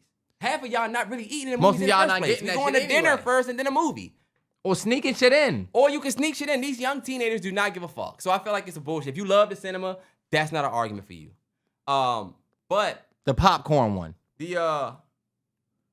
yes. Yeah, it's bullshit. It's BS. I hate that one. That's because they made popcorn $20. No, the fuck they did not. Unless you're gonna get an extra XL with the Yoda fucking thing. Then you should be paying $20. Honestly, the prices in the theater have been ridiculous. And it's because of the fact that they don't have the demand no more, especially post-COVID. The prices did go up. I'm not about to sit here and act like the food is inexpensive. It's expensive as because fuck. it's expensive as fuck. As a nigga that gets the sliders and shit at the theater, I don't look at it the same way, but I also understand that that is not the end-all, be-all of the theater. And the reality, T, is just, I'm gonna finish. The reality is what you've been saying, is what you were just saying. Terrance and I look at this shit like some people don't want to deal with the inevitable. Terrance is still a lover of film and wants to make films. He'll just put his film out on whatever is the standard. And when he sees the standard change, you won't see him outside like, save the theaters. Of course he wants to save the theaters per se, but he doesn't see death of film coming because of the change. And that's the thing. Netflix looking at it like y'all are watching shit at home more than anything. And just getting back to what I was saying, actually. I think also they facing a lot of people not like, go ahead. My bad. No, because I want to know what you think about this. The 2 weeks that people are going to see the film, people don't talk about how a lot of these films, unless they're, because y'all won't talk about how the MCU low-key really killed the theaters. Superhero movies made budgets astronomical, they completely changed shit. That's just a fact. That's a different conversation. Mm-hmm. But that 2 weeks, low-key movies be struggling through that 2 weeks. You know what I'm saying? Because, again, it's a TL. Everybody love to get on Twitter and say, oh, no, you can't close theaters. I love the theater, but you're going twice a year. You went to go see It, and you went to go see... The last movie you went to see was Oppenheimer. Like, yeah. When everybody said go to the theater. Or you saw Sinners... Right? So you love the theater because you saw Sinners. And this the thing. If you wasn't on the TL super hardcore about the theaters like that, I'm not talking to you. This is for the people that I just can tell you're not going. For everybody that's listening to this, all of my people that's listening to this, watch this. I want everybody to think about all your movie experiences this year. It's December. So it's been a year. Think of all of your movie experiences this year. And I want you to tell me how many of those movie experiences were films that were out longer than 2 weeks, and you went and took the benefit of that movie still being in the theater, and you went and enjoyed the theater that way. And then when you were in there, how many people was in there with you? Or was it just you? Right. How many times did you do that this year? And then ask yourself how many times, very simply, you went on Netflix and watched something that was older than 2 weeks. And that right there, that data right there, that's exactly why Netflix feels comfortable in purchasing a Warner whatever. Y'all know Netflix stock price dropped from like 106 to like $99. Netflix still trying to figure they shit out. We're not perfect. We could literally still fail as a company. Hold on, T. Curveball, right? And it's the thing, though, we got to realize, T, because I don't want this to come off like I'm happy about Netflix acquiring Warner. I'm actually not happy about this. I would actually rather what we get ready to talk about, which is Paramount's counter offer. I would much rather Paramount handle Warner Bros. Because Warner Bros. Being responsible for a large percentage of what goes to theater. And it's funny because the film pages are calling them out. It says, the CEO claims that if they had done the deal 2 years ago, movies like Sinners, Superman, and Weapons would have been released the same way in theaters. Cat. He put the cat there. Look, this comes after many moviegoers couldn't find showings for Netflix films like Frankenstein and Knives Out 3 at their local theaters. Because Netflix will say, you can go see these films in a theater. Yeah, you could still do that. But they're going to put that joint out at the Alamo Draft House, an hour away from you, and then 45 minutes at this special theater. It's definitely not going to be a wide release. It's not going to be the wide release. So I don't want people to think I'm just cool with that. But I think put your money up. Go to the theater. They can't do anything to these platforms until 2026. The reason why I don't give a damn how y'all feel is because they're not saying that they're going to eliminate movies forever. Y'all are afraid. The theaters. Right. Yeah, basically the theaters. Yeah, well, and then same point. They're not eliminating movies. They're just going to change the way that you watch them. And like you said, Terrell, I want everybody to ask themselves the question that I told them to ask about how many theater experiences are you getting per year? And is it worth it? Do y'all remember during the pandemic when the theaters was about to close? No, yeah. It was sad as fuck, but then it also, let's keep it 100, y'all. We started saying, well, that was the remember? real, like, that was a great time for Netflix. Great time for all the streamers because guess what? That layer of competition that you have, or that layer of complexity to their whole Terrell, that ecosystem. pandemic was arguably the reason why this movie is being made now. That gave them the window of insight. Like, yo, these motherfuckers are gonna watch this at home. Because what people don't remember is that it was not date night that ran the theaters. It was the matinee, the older crowd. Once COVID came, that made everybody stay home, and we lost older people going to the theaters. Mom and dad used to go all the time when they was in their late 50s. So like post-pandemic, look at the numbers. That was y'all, and hey, it was a real pandemic. It really happened, y'all. Like, it was a real thing. And I think things like this happen not ever so often, but when they do, big shifts happen. I always tell y'all, you think that you're going to be on your iPhone in 10 years? Y'all think Sonny going to grow up and have an iPhone? No. She's not even going to use an iPhone. Just the same way you don't use a fucking like how your mom did, or you don't use a pager like your father did, or you don't even use the little flip sidekick like some of y'all mothers had when y'all was kids. Shit is going to continue to evolve, and y'all think that it's just a device in your hand. No, it's everything that you see, everything you experience. Every industry that you are a part everything of. You are part of. Everything that you do now. You think you're going to be watching the Oscars for the rest of your life. And guess what? The Streamers Awards might be bigger than the Oscars one day. And you could either adapt, you either take your ass outside of that damn plant and put in new soil so you can get some new roots, or them old roots ain't going to be cool. And you just going to shrivel up and die. Mm-hmm. And we're going to yell your ass up, put a nice little house over you. And then y'all going to be talking about... Hold on, see, because you're actually making a great point. But we had the curveball, which is Paramount. Right? Paramount officially launched their hostile takeover bid to buy Warner Bros. Warner Bros. No, I just think it's funny. You said hostile takeover, basically meaning, all right, fuck it. What they offer y'all. Literally. Just take this. Let me tell y'all what the bid is, right? The bid is valued at $108.4 billion, right? And it includes $24 billion in Middle Eastern sovereign wealth. They throwing up anything here. Take the Them motherfuckers over there gonna give y'all money every month, even with us. Look, the CEO David Wilson says, we gave them everything they wanted and we are giving it in all cash. We just have a better offer for our shareholders, right? But how do we know you don't want to do the same thing that Netflix wants to do, Mr. Paramount? All of y'all snakes in the grass. I don't want it. He's like a I deserve it type guy. People are comparing him to like Kendall Roy. You didn't get to watch the last season of Succession, so. No, I know what he mean. I know a Kendall Roy, though. So he's feeling like, I'm just feeling like, The way you have not seen that last season.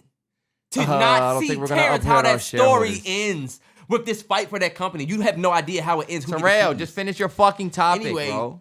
uh, Because you don't know what the fuck I've seen. Terrance, I know you didn't finish the session. You But what if you're wrong? Pussy. What happens at the end? The nigga die. Okay, what? Who? Oh, wow, someone dies. Look. The person gets you, look. Oh, my God. Wait, what? Someone dies. Yeah, I don't think. I don't think You said somebody was. You said he was like Kendall Roy. Don't let me lose it. Yeah. I mean, honestly, that's the takeover bid, y'all. Well, look- I don't think that they're going to be successful with it. I don't Do think, you think they gonna do the same damn thing as Netflix? How do we know? Hell no, T, because they don't talk about it like that. And Netflix tried to walk certain shit Oh, back. but you definitely do the same thing Netflix does. Paramount. Why are you even Paramount? Why do we not just get to watch Paramount on our cable Comcast? Click down right down to HBO. Nobody's because watching- you had to have a damn streaming app. So now, oh, y'all so different. We're gonna keep movies in theaters. Like you kept movies in theaters before? Or how you opened your fucking streaming app. Fuck out of here. I don't trust none of you niggas. All of y'all want the same thing. Nah, yeah. Because think about it. Why go to Netflix when you can come to us? We really say fuck Netflix. We like the other hood that's trying to tell you, come, If sir, I'm Paramount- come get weed around here, we going to give you an extra nugget. If I'm But you're not Paramount, from T, here. and that's the real question is, I mean, the real story is this. The East- These What companies. you say they getting money from? And we go Middle to war with Eastern them, now my sovereign- Netflix don't work. Terrance, that's fucked up. How they gonna get their money? Terrance, no, they're giving, I don't know. All I say is this. I feel like, damn, I was getting ready to say something about this shit. We were talking about how Paramount want to Paramount. do the same thing. I don't think any of these streaming companies care about the theaters at all. If we keep it in a buck, I really do feel like I want The Wire to be mine. I want The Sopranos to be mine because the biggest draw of the Warner Bros. Shit, I don't care what nobody say, is the monthly subscriber revenue you gonna get from picking up the fourth streaming company in Max. You're absorbing number 4. And think about it. So Netflix will absorb Max? Terrance, yes, they're getting ready to have 500 million. This is the thing. Oh my right? God, no more Max. First off, delete the app off your whatever. Yes. You don't need that. Now Now- everything HBO Terrance, is what on happened at the top of the Netflix. year? Woo, Terrance, do y'all remember at the woo. top of the year when we Yeah. randomly, T, do you remember the top of the year when we randomly had Insecure on Netflix? We was like, what the fuck? An HBO original. You see how the writing been was on the They wall. started making little, hey, bring it Yeah, over here. yeah. You know what I'm saying? And we're not talking about how Warner Bros. Is like the girl that you think, this nigga want my girl. Okay, let me tell this nigga off. Hey, she don't want you, bruh. So you need to stop fucking talking to her. Okay, you pussy nigga. Or I'ma fucking kill you. Nah, yeah. Then they you really- go back to your girl and realize she want bruh. Yeah. It wasn't her. Warner about wants how- that deal. Think about how messy Warner has been with the handling of Max. Going from HBO Max. Okay, so now we to talking about some Max. real shit. Then Warner going has from- been on all bullshit. over the place all year. And that's why they're selling today. And they have been trying to sell. They're a company that's trying to sell. And you know what? I'm not gonna lie, y'all. I think The business scariest- conversation is gonna piss you off. the scariest thing about it is the threat to the theaters. Because I love theaters. I feel like the theaters that are big commercial theaters are the ones to be threatened. The AMCs, But the Terrell, Regals. I feel like you don't love the theaters, and I'm saying this to Terrell on the pod. I do love the theaters. Terrell, you don't. You know how I know you don't love the theaters? Because if it came down to it, if your black ass had to go see Sinners on a small screen with just popcorn and a raspberry high C, you wouldn't go. I love the theaters. Terrell loves to get a fucking Terrance. gourmet meal and So a now we reclined can't seat. talk about how the theater experience has evolved a little bit. See, Terrell, this is my thing. Do you really love the if you're not theaters? reclining at the bare minimum, Terrell, you with like your the popcorn.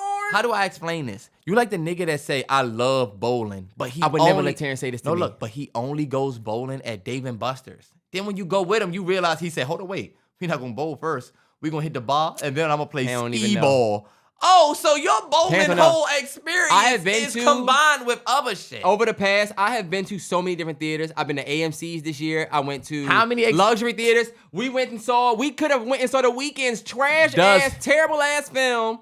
The Fion Loves The Weeknd. We went opening night. Do you really love the- music, or do you just skim through to it? the Angelica Film Center at the Mosaic. out He on keeps the other naming side all of his fancy schmancy theaters. Terrance, the film center with the D seats, boy. And you didn't have no food for real. We had food, but it was not What the luxury. fuck was y'all doing there? Instead of going to the AMC, we decided to support our local See, bitch-ass Terrell, you see nigga what I theater, mean? the Angelica out on the Alexandria side, by the Mosaic. The real question Where to you Terrell walk in is, that jump. does he love the theaters or does he love the new a luxury experience? Because was Terrell saying he loved the theaters before he could get wag I went to school for film. sliders? Went to school for film. Did he? Was he feel like on that's this my podcast for all of my OG9? Was Terrell on this podcast talking about going to the movies back. before Wagyu beef sliders? No. I was. He wasn't saying, yeah, Terrance, so... we went to Cine Bistro before. We did. Cine Bistro! I'm sorry. We went to Cinopolis. Cinopolis. I was getting that. You know, the one where you have a slide down to your seat with your popcorn? I was going to Cinopolis before we even went to Cine Bistro that has the sliders. The need to sliders go was there. up We was again. in luxury theaters 2 years before we met Cine Bistro, because that was before we moved back on this side, boy. I'm waiting for We him to been say he doing went this. to a AMC and got We went to the AMC this year. A-Train been to St. Charles AMC. Out one. Out Dirty Door. You know that, bro. That was my favorite. Of the Dirty Door. The flattest we all sitting. I'm looking behind, bro. You can see behind bruh head if he too tall, because you know how theaters have stadium, the joint in Waldorf is straight like that. Don't even worry, boo. When the movie stop, we gonna move over there. I saw Sinners at Cine Bistro and in the AMC and IMAX, boy. Don't let me fade Fuck on the outta AMC, here. y'all. I love AMC. I'm AMC Stubbs list. I was Come gonna on, say, A-list. Terrance been playing the Stubbs A-list and had stretches where he didn't go to the movies and just did it off for the straight for the love of the game. You giving me credit, not Yeah. you, nigga. Because niggas been trying to make it seem like we don't love the theaters. Oh, yeah, and we y'all was can never- happy that the theaters are going away. Hold up, niggas. We talking about the inevitable. We're talking about the inevitable. Because guess what? If it ain't Netflix that's going by, it's going to be one of these other motherfuckers. Look at Paramount already, y'all. Don't make an enemy of the niggas that's passing the message. We be just saying passing shit. out the damn newspaper. We be saying shit and then people be like, damn, the MalloryBros said this. We be saying shit and people be like, damn, they said You it. And know I don't what? normally say shit about it. But with this, you niggas turn me up. You know how in movies the dude goes to the newsstand and it's like broker or stockbroker breaks and he's like, starts fucking shit up and the dude's like, hey, motherfucker, this is my business. I'm just passing out the paper. That's how I feel. Like, hey, motherfucker, don't start breaking shit up here. Well, look. Do you want to stay on the film tip? We're 'Cause I got going to another stay one. on film, but I have to ask you this. Quentin Tarantino came out and basically said, fuck Paul Dano.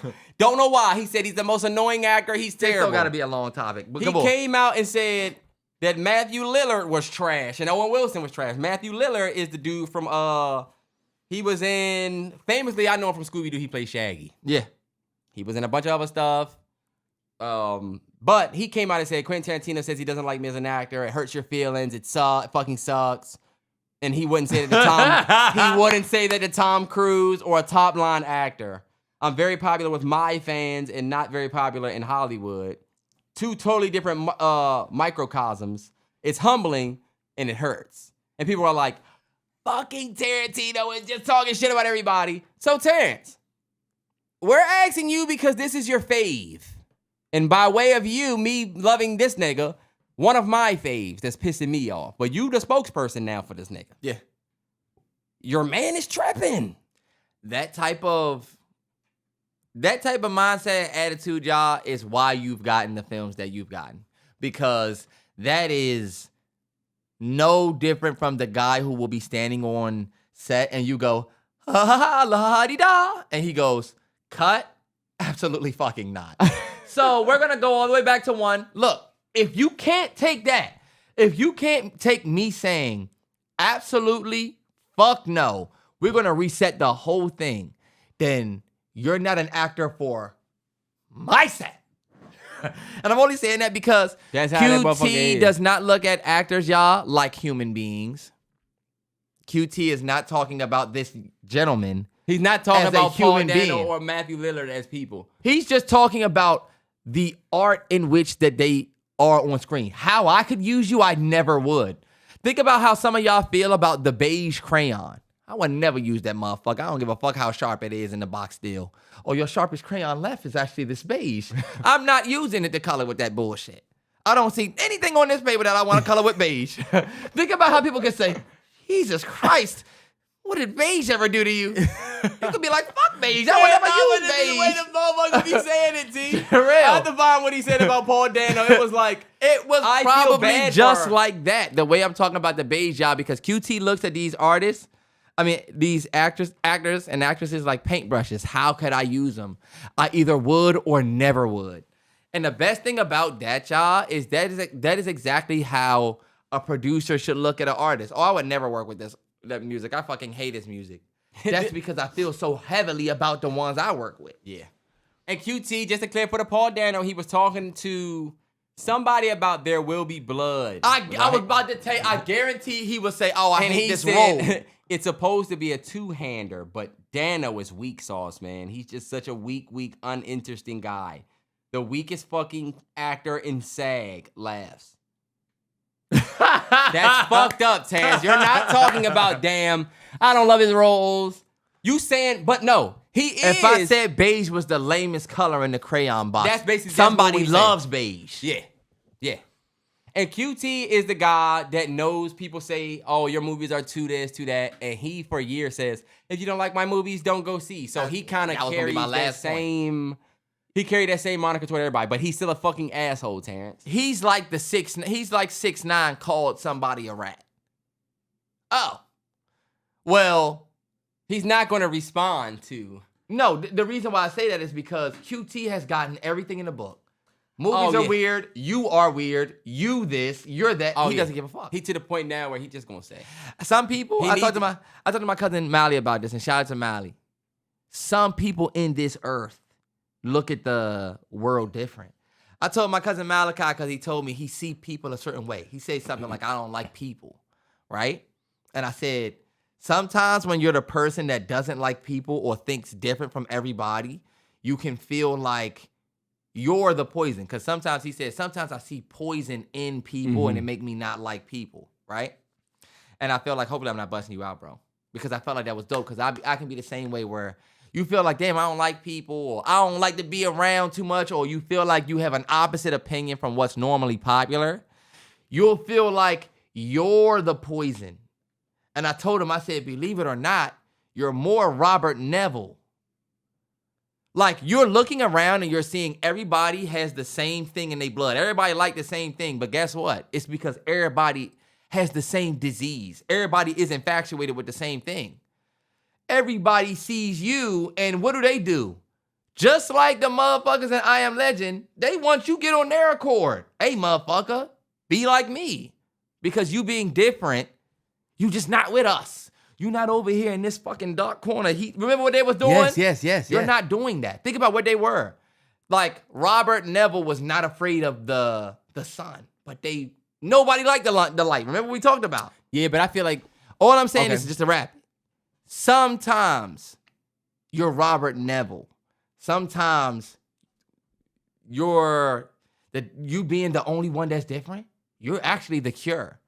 Soon, everybody will be walking around thinking like how you once thought when you were the only motherfucker out here, just you and your dog with it. Yo, this is true. This is true. This is true. This is what I think. And soon you'll start to see, not that you were the cure, but you kind of had it. You weren't poisoned like the environment that you was around. Now, I love that, right? Yeah. At what point are you able to be convinced you're not him? Because my issue You're with not people that Robert think Neville. like that is they buy that mindset, but then now nobody can tell them shit because they think, oh, like you said. And I don't like the example because you make everybody else a fucking zombie. And that's not always the case. Sometimes it's just a difference of opinion. I got the best answer for him. You said, what's the question? How do you know when you're not? How do you know? How can you be told? Not you know, because sometimes it take y'all years before everybody else been telling you not Rob. Yeah. So how are you able to receive, right? Yeah. You're so different, but you really the cure. What if you not? Your dog dies. Cook the nigga! That doesn't mean Cook shit. That them! doesn't mean shit. What does that mean? 'Cause I want you y'all to- killed your dog. Terrell, no. Think about They killed your dog, and then you killed him. But think about why So- your dog dies. You stay so infatuated with a motherfucker who is poison. You be so infatuated with the poison that you end up getting somebody else hurt or even yourself. Think about it. Robert Neville was so infatuated. Hey, why are you out here? Why are you cosplaying like you're like me? They trapped him. You look like me. You out here like me. Why are you out here? Why? Look, you walking up on it. And guess what? You are out here. Even though you were able to get you out of the trap, you still lost your dog. Sometimes, y'all, your dog is not the physical dog. It's literally your hustle, your mindset. It was what was keeping you safe, low-key. What was keeping you grounded. Think about when he lost the dog, how he had to face, I'm either going to be them or I'm going to be here. And, bro, it's a grenade in your hand. Tells you right, but this went from more, this went more serious than it had to be. Oh, because it also used to be as simple as giving your take about something and being different. Now it's a whole, your grind, your hustle. But hold up, nigga. Because sometimes I feel like your take or opinion, you not being different, you just being an asshole, and it's not because you're different or special or the cure. And you will know that your opinion is not what you think it is based on whether your dog lives or dies. Terrance, the man lost his dog and still was the cure. Right, think about it. You can still fall, though. Think about how many people were the cure and then folded. That's the whole point. The whole point about I Am Legend is if you are going to be the legend of Robert Neville, the one who like flips everything, then it's survival. It's not He didn't survive. He did survive. Terrance, no, he didn't. Everything you say is wrong. He didn't survive the movie. His Based dog on the didn't sequel, die. He killed his dog. Based on the sequel that's coming out, they went with the alternate where he got inside of the... I love the message I love that message. And that is something that people need to think about because in a world of groupthink, in a world of... Because think about it. Is QT so wrong for saying that this actor sucks? Yes, or are you just you can't falling in line with, oh, he talked about him as a human? Nah. When you know that you're talking about him as an actor, then you come out of the... Nah, but I feel like we shooting QT a little bit of bail because of what he's been through. And we'll do the, people talk shit about him, so you're making it... Excuse me. You making it... But it's less of a thing that he talked shit about Paul Dano. But that was fucked up. Because, damn, bro, what did Paul Dano do to you? For you to say, I can see T. Come on, bro. It's I can definitely see the... niggas talk shit about you. But you one of the best directors ever, and you say this guy sucks. That's going... Matthew Lillard is like, damn, this is like Scorsese saying, fuck that guy, Terrence Valerie. Scorsese said, fuck penny black actors. He just didn't say it. He gonna take it to another level because I agree with you. But... Because this, all I'm saying is directors actually say these things all the time. QT the only one with the balls to get up on his platform and say it. Just like he did it with Do you think Olsen. Paul Dano sucks? No, not me. Not me. I love Paul Dano. I think he's the he can I don't play. think one of my favorite movies ever is Midnight in Paris with Owen Wilson, Rachel McAdams. It's a movie about fucking English literature, but it is literally one of my favorite written movies ever. This guy, and I swear I would love to like remake my own whatever. This guy that like is able to go into the life of his favorite movies. I mean, of his favorite books. Anyway, Paul Dano's in that. No, that's Owen Wilson. I fell in love with that movie, watched it over and over again, and then I watched the interview where I was in film school. So it was a new interview where QT was like, I hate Owen Wilson. And I'm like, this is my guy, but I love Owen Wilson. So my thing is like, that's where I learned like, oh, okay, bet. Gordon Ramsay is going to get up there and say, steak knife, I'd never use it. It's the most worst knife ever. And you'll be like, holy fuck, this is Gordon Ramsay. I'm using my steak knife every day. This and you realize that like, is disrespecting people, and you're giving him the pass of all actors are paintbrush, but he's saying, fucking guy sucks. Guys, he's not saying, you are not about to jump. I don't like this. You are not about to jump out there and fight for the beige crayon or the steak knife the way y'all are willing to fight for Paul Dano. Nah, you... You know? You are correct. And look, T, before we get out of here, we have to talk about SHEDUER! No! Why not? Let's talk about one more movie topic. We don't need to talk about Shedeur. On the week, the nigga did The nigga did good last week. Terrance, nah, they did him dirty this week. We at least need to say this. But you didn't want to talk about him last week. When We did talking about him last week, Terrell, even no. when he did bad. And we were talking about how, come on, y'all. You didn't talk about him last week. We didn't talk about football last week at all. We talked about Shedeur the week before when we said the Browns hated him. He went out the next week and got one touchdown and not a great game, and it was very quiet. Now he has a big game. The dude hit me and said, and you said he wasn't that good. Let's talk about Shedeur. I don't want to say nothing. I don't want to talk about Shedeur. Terrell wants to talk about Shedeur. I don't want Shedeur to pod out. I just want to say, confirm, Kevin Stefanski and these motherfuckers, whoever's calling the plays, I don't give a fuck. Oh, Kevin Stefanski gave play call up. No, he got in the interview and said, oh, it was my call. Whoever the fuck it is up there, they don't like that boy. And let me tell you, see, that man, he's a man. He's a man. My only point is this. People are not trying to prove that Shedeur is a great guy. People are not trying to prove that Shedeur is an all-world quarterback. People are not trying to prove that he's not an asshole sometimes, not arrogant as fuck. We're trying to prove that they're treating this guy different than all of the people that were before him that was arrogant as fuck, that didn't get treated like this, and now it's being completely obvious that it's a personal thing and not a football thing at a certain point with this player right here. And it's not an exclusive to Shedeur thing. I feel like other organizations have people, whatever, right? A lot comes with the whatever, but it's not a coincidence, or it's not just a story that Shedeur has that historic draft, fall. And then all of what we saw this season, you just can't be blind to it. I'm not going to say. If you don't know what I'm talking about, and you don't know who Shedeur is because you're a fan of soccer, or now I'm not going to say real football because we love our football, but what y'all would consider real football, the nigga Shedeur went out there and led the team to a W. 4 touchdowns, 1 rushing, not 3 a W, passing. but like led the team to the tying 3 passing 2-point touchdowns. conversion to tie.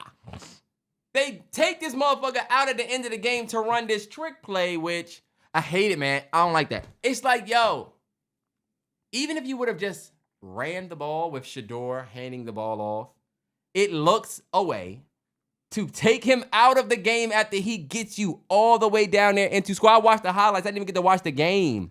Yeah, they doing And him I dirt. said, I can't make sense of why they would take him out and decide to do this trick play, except Remember for when I told you? they'll hide under we wanted to go with Judkins. Nah, fuck that. Let You didn't Shedeur want- do it. Yeah, you didn't Let want Shedeur the win fail. to be Shedeur's. And guess what? We know that because when he won you the game 2 weeks ago, you said, Shedeur, good job on that. And remember when I told you they won the game in that exact same way? Shedeur leads them down the field, and then y'all do this fuckboy ass wildcat with Judkins. What the fuck are y'all doing? Anyway, Yeah, that was a bad thing. I just wanted to bring it up on the pod because niggas had asked about it. And of course I seen it, and of course I was pissed about that. Nah, I definitely feel like Shedeur balled out, and I feel like he deserves love for balling out the same way he got hate for when he didn't ball out. For when y'all said he wasn't that good for when he didn't ball out. Because let me tell y'all something. I never said Shedeur wasn't gonna be good. I have in the past said that Shedeur wasn't as good as his mouth been talking. But guess what? His mouth done talked enough for him to talk now. Now he can talk. At least this week. And what I don't like is like, Shedeur isn't perfect, like how you said it perfectly. We're not trying to prove that he's a perfect We're person. not trying to prove that he's not arrogant. We're not trying to prove nothing more now than like, okay, bet. What was the hold up on, bro? Because Now you starting to see, okay, people were saying, fuck no, Dylan Gabriel. that's my thing, yeah. Huh? And it's like, in Remember the what I beginning- told you, Terrell? I said if Shedeur goes out here, if Shedeur gets out there and has good games, then we can start to respect You did the say shit that. that he's saying. You did? You cannot hate on 4 touchdowns. I don't think any INTs. Yeah. Maybe 1. But 4 touchdowns, 1 running it in, 3 passing, over 375 yards. I think he outplayed Cam Ward, if you ask me. And that was the quarterback that was the number 1 pick versus you dropping. Yeah. And everybody said that, like, nah, yeah. This was the week that I do feel like now he could beat his chest. And I feel like he was mad humble in the interviews. He was. I think he handled the interviews well. I ain't trying to bleed the Shedeur topic, man. I just seen that. I did want to say my Broncos are number 1 in the league. Or, well, number 2 behind a whack-ass Patriots. We can bust your word. We would bust y'all ass. Y'all can't stop our defense. Sorry. we're the best team in the league. Well, I do want to say one thing about. Can you JD5. believe it? I can't never saw 11-2 this season. I was going to tell you when I looked at your story and it was like, wait, take up and I'm taking his jewelry. I said, Terrell, as a Commanders fan, bro, we literally last year went all the way to the NFC Championship, and I swear I remember when it was like, oh, we won, we about to go to the championship. I did not do enough, and I'm telling y'all, as we're 3-10. Do y'all know last year we went to the NFC Championship, and this year we're 3-10, but the year before we were like 3 and some whatever. Like people were talking about how like this might be more traumatic than just back-to-back losing seasons. No, yeah, I Like- saw some people talking about that for Commanders fans. Y'all literally went from like 4-12, Poverty. 3 and whatever, Mansion. 12-4, 3-10 again. Like JD5 going out there and then getting injured. I got to keep it 100. Let me keep it 100 though. JD5 has not looked so good this year. And it's not because I hate that. It's not because JD5's skill set went down. Y'all, this is what I want Commanders That was fans dramatic. to know. Because they want JD5 to have a slump so bad. Did y'all see that? JD5 is not slumping this year because of his skill. He's slumping this year because he don't got no damn chemistry with his team. You started your season, no Noah Brown, Keep talking. no Terry McLaurin. You just got Debo, who you had a whole season without. You trying to get on the same page with him. No B-Rob, brand new O-line. Like, I'm not making excuses for bruh, but you did need to get on the same page with them. Mind you, when he started, he was already off to a better 4-game start than his rookie season. Rushing, passing, all of it. Yes, It all went downhill with the injury bug. I'm not going to make no excuses for this season. All I'm going to say is next year, I do feel like we'll see something better. You got Commanders fans who are starting to give up on JD5 now, and I want y'all to know this shit ain't Madden, y'all. You can't just say, oh, we got Terry in the lineup. We got JD5 in the lineup. They about to go out there and just scrape up a win. No. These niggas don't have no chemistry. That nigga just came off of breaking his arm. I knew he was going to go out there and look like buns to the Vikings. It didn't look good to him going down and being hurt again. Bro, no. Some people, and there's certain people, I don't want to make this a Commanders podcast, but there's certain people that were saying stuff like, it's starting to feel like when he plays, he gets hurt. No, y'all. And no. I know Terrance don't want to go there yet, but We just watched a nigga play a whole full season healthy. Let's not act like he's... damn. Oh! I'm about to say, fuck this nigga's lights. It ain't working. That shit ain't even plugged in. That shit is dango. Oh, it's because I got my Christmas lights outside. Y'all know behind this windows, I got my Christmas lights like I was telling y'all. Anyway, y'all, let me say this. Next year is going to be a much better season. People who were giving up on JD5, thinking that he's injury prone, but that's what I was saying. He did a whole season last year, no injuries. This year, no weapons, O-line playing like trash, and the defense cannot get off the field. Do y'all want to know that? That is the craziest, most biggest twist of our whole season. Do y'all know we had a top 5 defense last year? Louvu, Wagner, Samuel Steele, everybody cooking. Guess what? You niggas fucking suck. Watching JJ McCarthy and fucking whatever Mason name, so-and-so Mason, just cutting through our fucking defense like nothing, and then week after week watching our defense just get manhandled, y'all. Yeah, Tess, y'all taking 31-0. Y'all All are right. losing like bad. And you know, And we're I'm not sorry, even gonna talk watching about y'all. Mariota for us also. Yeah, he's bad. Pain. Yeah, he's bad. He's not he's bad, old. but He's like- old. He's old. He's past his years. Even It's his, just but like even watching- your great years, you wasn't that guy. I'm not a Mariota fanatic. Let's talk about a team that actually might go to Super Bowl in my Broncos. It's funny because people are like, y'all were saying Bo Nix won't take this team to the Super Bowl. You're all gonna eat words. This defense is taking us to the motherfucking Super Bowl. That's true. That's true. Bo Y'all Bo need to keep doing what he's doing. Bo which about to get is- him an Eli Manning ring. Yeah. And I would mind that because we get the W. And this is the thing, T. This is the perfect time to be a Broncos fan. If we win the Super Bowl and go back to 4 rings, and now we're back number Terrell, one you in going too far into the past. You need to get there first. Y'all need to get a playoff win. Okay. Because let me tell y'all First something. of all, T, we about to let these motherfuckers do. We need number 1 so they can duke it out in the first round and we can just chill. Terrell, then that's play not who what y'all next. need to do. our defense is so good that everybody offense look good until we got to see how they look against us.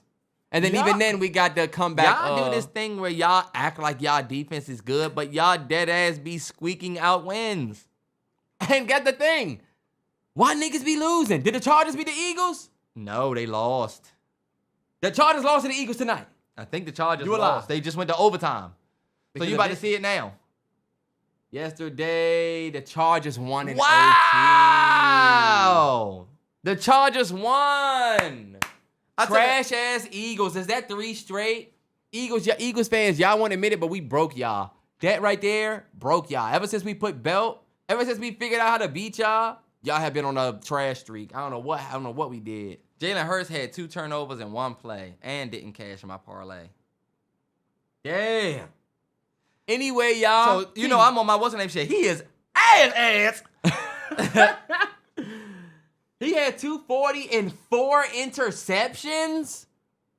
4 INTs, Terrell. Jalen Hurts was 21 of 40, 240 passing yards, and 4 interceptions. INTs. Woo, Philly, we coming for that ass. I don't know how many of them was tipped or drops or it wasn't Hurts' fault. Philly, I'm talking shit till But we lose. Pat Mahomes go out there and throw 3 INTs. Did you see Chris Collinsworth pissing me off? No.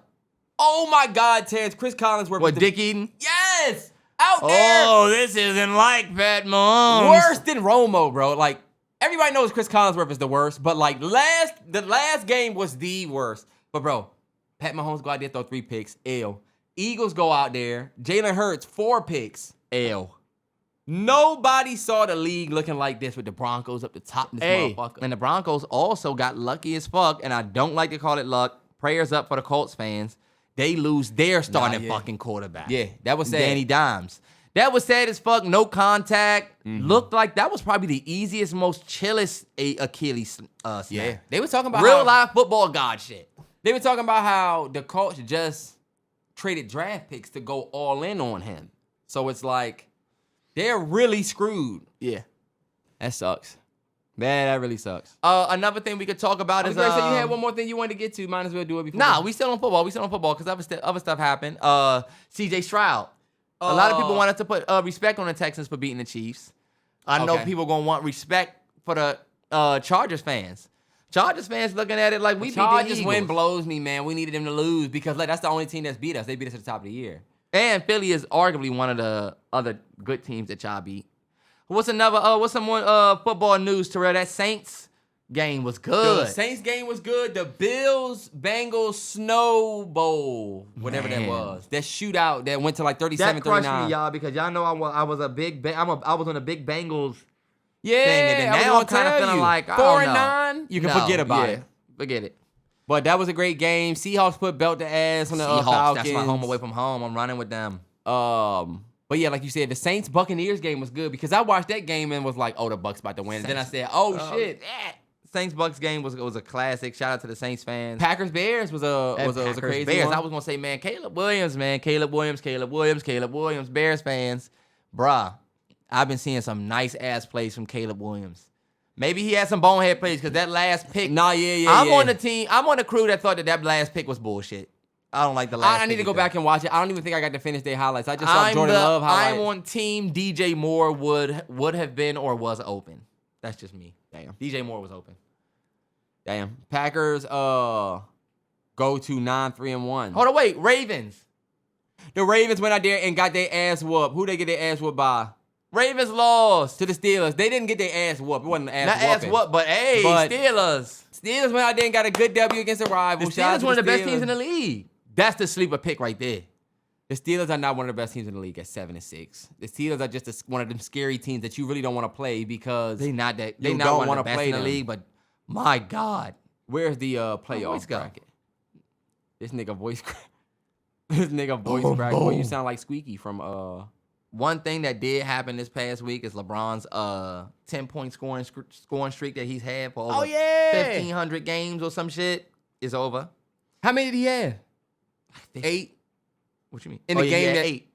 Damn. Bro, the reason why I quoted Mr. 3000 Terrell is because he literally had the ball last and then the clock was going out, and he passed it to Rui Hachimura. Oh yes, I love that tweet that you did. Yeah. I love that because, damn, if it was really that, then that's dope. And it really feels like the end, y'all. That's the thing. When the streaks start ending is when it starts. Y'all think this might be LeBron real last? Yeah, last and time? it'd be little shit like Jordan wore a wristband for 75 games until today. And you'd be like, this is the end. Yeah. And look, he on some old nigga shit. Oh yeah, just didn't really feel like wearing it. You'd be like, this is it. Yeah. And I feel like that with Bron, y'all. Even the feel way he like- playing, it's not even a big deal he didn't get 10. That would have been Skip Bayless' first topic. We should really try to get Wizards Lakers tickets in hopes that Bron plays, So that we can see Bron. Bron before he's done. Your kid gonna grow up. Well, I got a boy. We can either say we got to see. Imagine the niggas that never went to go see Mike. You know what I'm saying? You never got to go see Mike Dead. Jordan. Yes. Or you had an opportunity to go to a Muhammad Ali fight and you said, fuck it. Now, history, you know That's what I'm true, saying? y'all. LeBron So, like, the GOAT. If you can go, go. Crew will 100% probably do a damn Black History Project on LeBron 1 month. Or, you know, the same way we did Tiger Woods, Yeah. you know? So, like, we should get tickets to the Wizards. We should get tickets up Capital One. Spend the bread. It's gonna cost bread. Anytime the Lakers come, it costs way more bread than Y'all Y'all know see the Hornets. Y'all play. know my new sneaky joint. I told don't worry, I got the tickets that we get. Spurs. Cause of Wembanyama, Oh yeah. them tickets, nutty. I'm getting ready to say it. Aren't they expensive too? Yeah. The But only bro, cheap that's tickets the you next. can That's get. what's next for me though. I said if I don't get to see Bron play, the next person I need to see play is just Wemby because of he's just a freak of nature. I don't If want to could go to a see- Wizards game to see a Zionless Pelicans versus Wizards. Yeah, and I don't want to see the Wizards play, y'all. I love my young guys, Keontae George, Alex R. Who I'm forgetting. I ain't gonna say what's the name. But Ken Whitmore. I fuck with all the young guys that we got on our squad. But oh my God, pain. They gotta give y'all a reason to be fans. They gotta give us a reason, man. You see what happened at the Raiders game? They were talking about how it was so many Broncos fans. Yeah, it that was they like a home start game. asking them, like, yeah. They asked Crosby about it, asked a bunch of people about it. And it's nobody wants to go see a bad team. Nobody wants to go watch themselves lose. Nobody wants to go watch Geno Smith. Trust struggle. me, man. Hell yeah. But you said one last thing, T, before we get out of here. It was You wanna say movie. It was a movie topic. I don't know if you wanted to go with it, but it was. We can do that to save it because we're at the tail end. Oh, we never talked about the streamer awards and how like that girl was like, Look like Diddy. Cenat, your documentary came out or some shit. Yeah. Only thing I was gonna say is that we need to put to bed this idea that in order to host a award show, you have to come out and tell jokes that are funny / insulting to the guests that are in the audience. Why? Like, we really need to let go of that idea because we have just seen on not even just this streamer awards. No, yeah, situation. that's like a thing. It is not working out. Everything turns into a roast, and the monologue in the beginning was not always supposed to be a roast. That's why I'm a big Chris Rock fan, even though not even going back to the Jada Pinkett shit, right? Yeah. But all of the years Chris Rock will host before, it's like some of it is baked in, but it's never too. He's actually a terrible example to use because of what ended up happening. Yeah. But I know what you mean, even though. using Kevin Hart or whatever. It doesn't feel like I'm watching a roast. A roast is like somebody gonna say a real low joke. Yeah, it shouldn't feel like it'd be ooh. light jokes. This would be the y'all see such and such has been in the news, crazy, but like it shouldn't be super like, damn, you know. Yeah. And I do think like nowadays, especially what's last bro who hosted the Who Don't Give a Fuck. I know who you're talking about, and I just forget hate his it. name, I yeah. hate it because they feel obligated. The hosts feel obligated to get up there and say something that's gonna make the crowd go, "Oh, wow, that was actually low." I don't like that. And do y'all know? I feel like a lot of that comes back to what social media has done. We always talk about social media is responsible for this and that, but like we don't think about stuff like that. Like social media made it cool to say the low joke, but it be alright. And now, what is everybody doing? Now you- Everybody's trying to have a pop, and it's so annoying watching these brands try to use like the terminology. Like Baskin Robbins was like 6'7". It's like just sell your fucking ice cream. Kids will eat it. You don't have to get online and do this. They're not even on here. And they've been doing it forever though. These Yeah. brands been doing it since we was young. Yeah.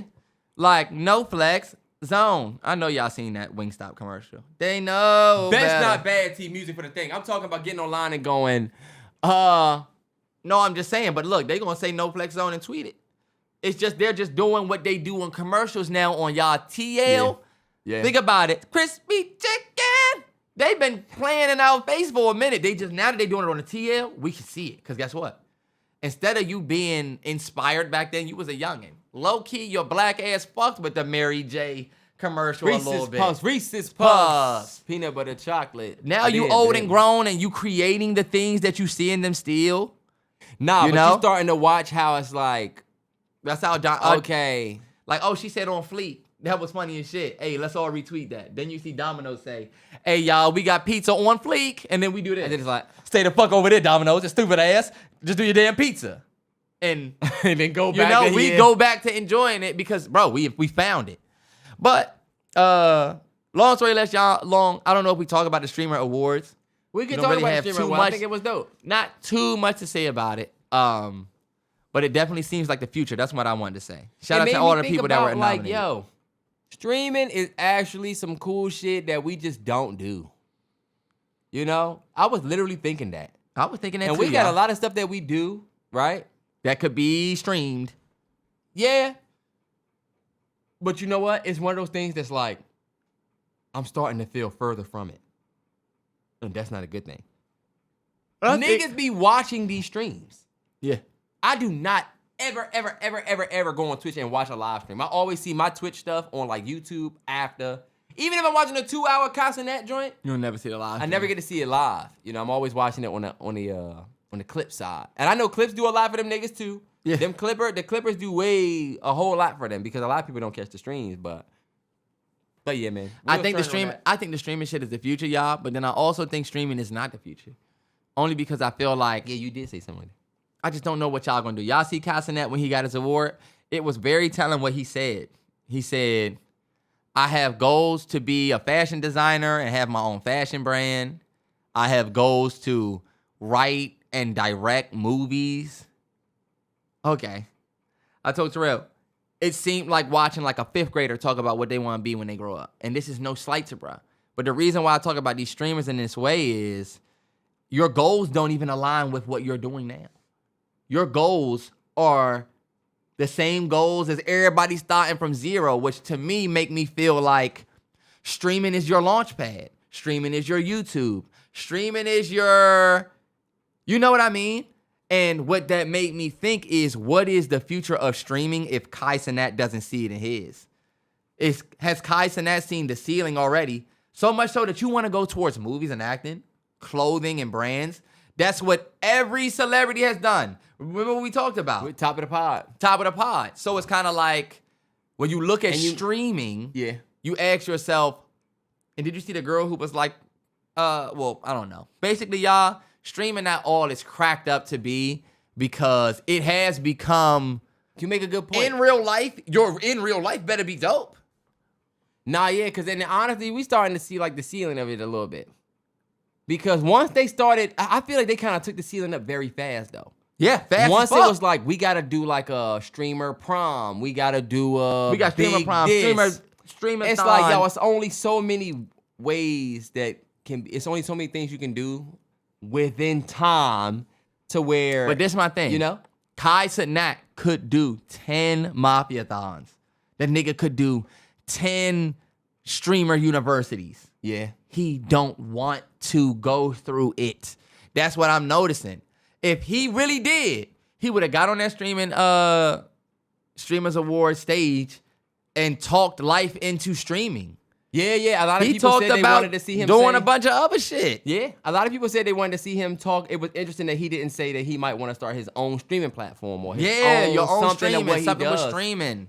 And Terrance made a good point because Terrance said when you look at these people that get famous for one thing and then they get up there and say, I want to do that or that, or I think I want to go this way. It's not that we don't know if you grew up and wanted to do that, right? But it does call into question what you're passionate about. Yeah. Because when you just start doing everything, like when these bottle girls or when these model influencer chicks or video chicks all of a sudden now want to act. Yeah. and now you're just gonna taint all of the low budget films with your performance because you They don't were know talking what about- else to do but act. We know you don't have the passion for it, and it shows. It'll show in the project. Or we don't know what your passion is. Like Lori Harvey in Reasonable Doubt with Iman Yasi Coronaldi, who was killing it 3 seasons. Everybody was giving her kudos on her, I think it was her first role that she did. And I'm not hating on her at all.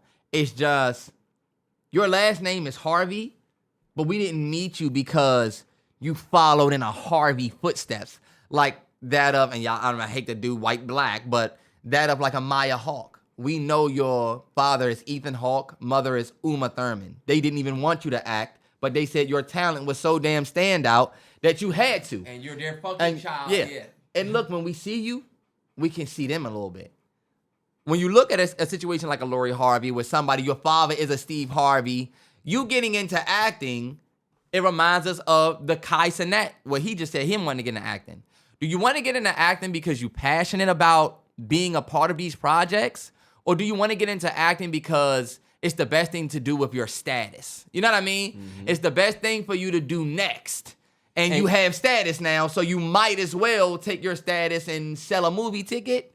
Yeah. That's always been a recipe for people. Oh, I think I'm going to go into movies. Now that I'm famous, I'm going to go and be a movie. And you know what that's called? That's called gatekeeping the art. What I'm doing? Yes. Yeah. And guess what? The people that say, why can't she just do what she want? Why can't people just do what they want? Why can't they do it all? Because they be producing bullshit. And that's the thing. Y'all are the reason shit. Y'all will be the same motherfuckers. And I'm gonna say y'all because if you listen to this, you probably don't do that, right? Because we're all cool. Well, maybe it is your But motherfucking the people that man. do that, y'all be the main ones that want to hop on the TL and say some shit is dying when you just let all bullshit into it. I forget who was saying on the TL that I just saw. It might have been Deontay Kyle. Shout out Deontay Kyle. He said, we allow so much shit in and then want to get mad that it's what it is. But you let all the bullshit But you in. let it all in. When people try to gatekeep and say, hey, don't get into it if you're not passionate. Y'all go, why are you she holding can't them- do this? Why are we holding them back? This motherfucker need to prove that they're gonna be passionate about it to do it. We're not saying you can't why do they it. have to prove to you? Who are you for them to prove to? And then look, we shut up. You're so you right. took away all your value as a consumer, and you're just willing to accept anything, basically. That's how we get Tyler Perry. That's how we get to the point with Tyler Perry that we get. Right. Because once niggas started criticizing him and saying whatever, but he's giving black people jobs. Do y'all know that Tyler Perry has done more damage to the image of black folks, to me? And this is just in my opinion. I feel like, yeah, you got niggas jobs, but the damage you doing to our image on screen, right? Because I was watching these people talk about how people learn people through cultures. Like, anyway, y'all be having a longer conversation. I didn't feel like talking about the nigga. Nah, I feel you, though. But I will say this. I don't really know too much more. I really just wanted to talk about the Kai Cenat part.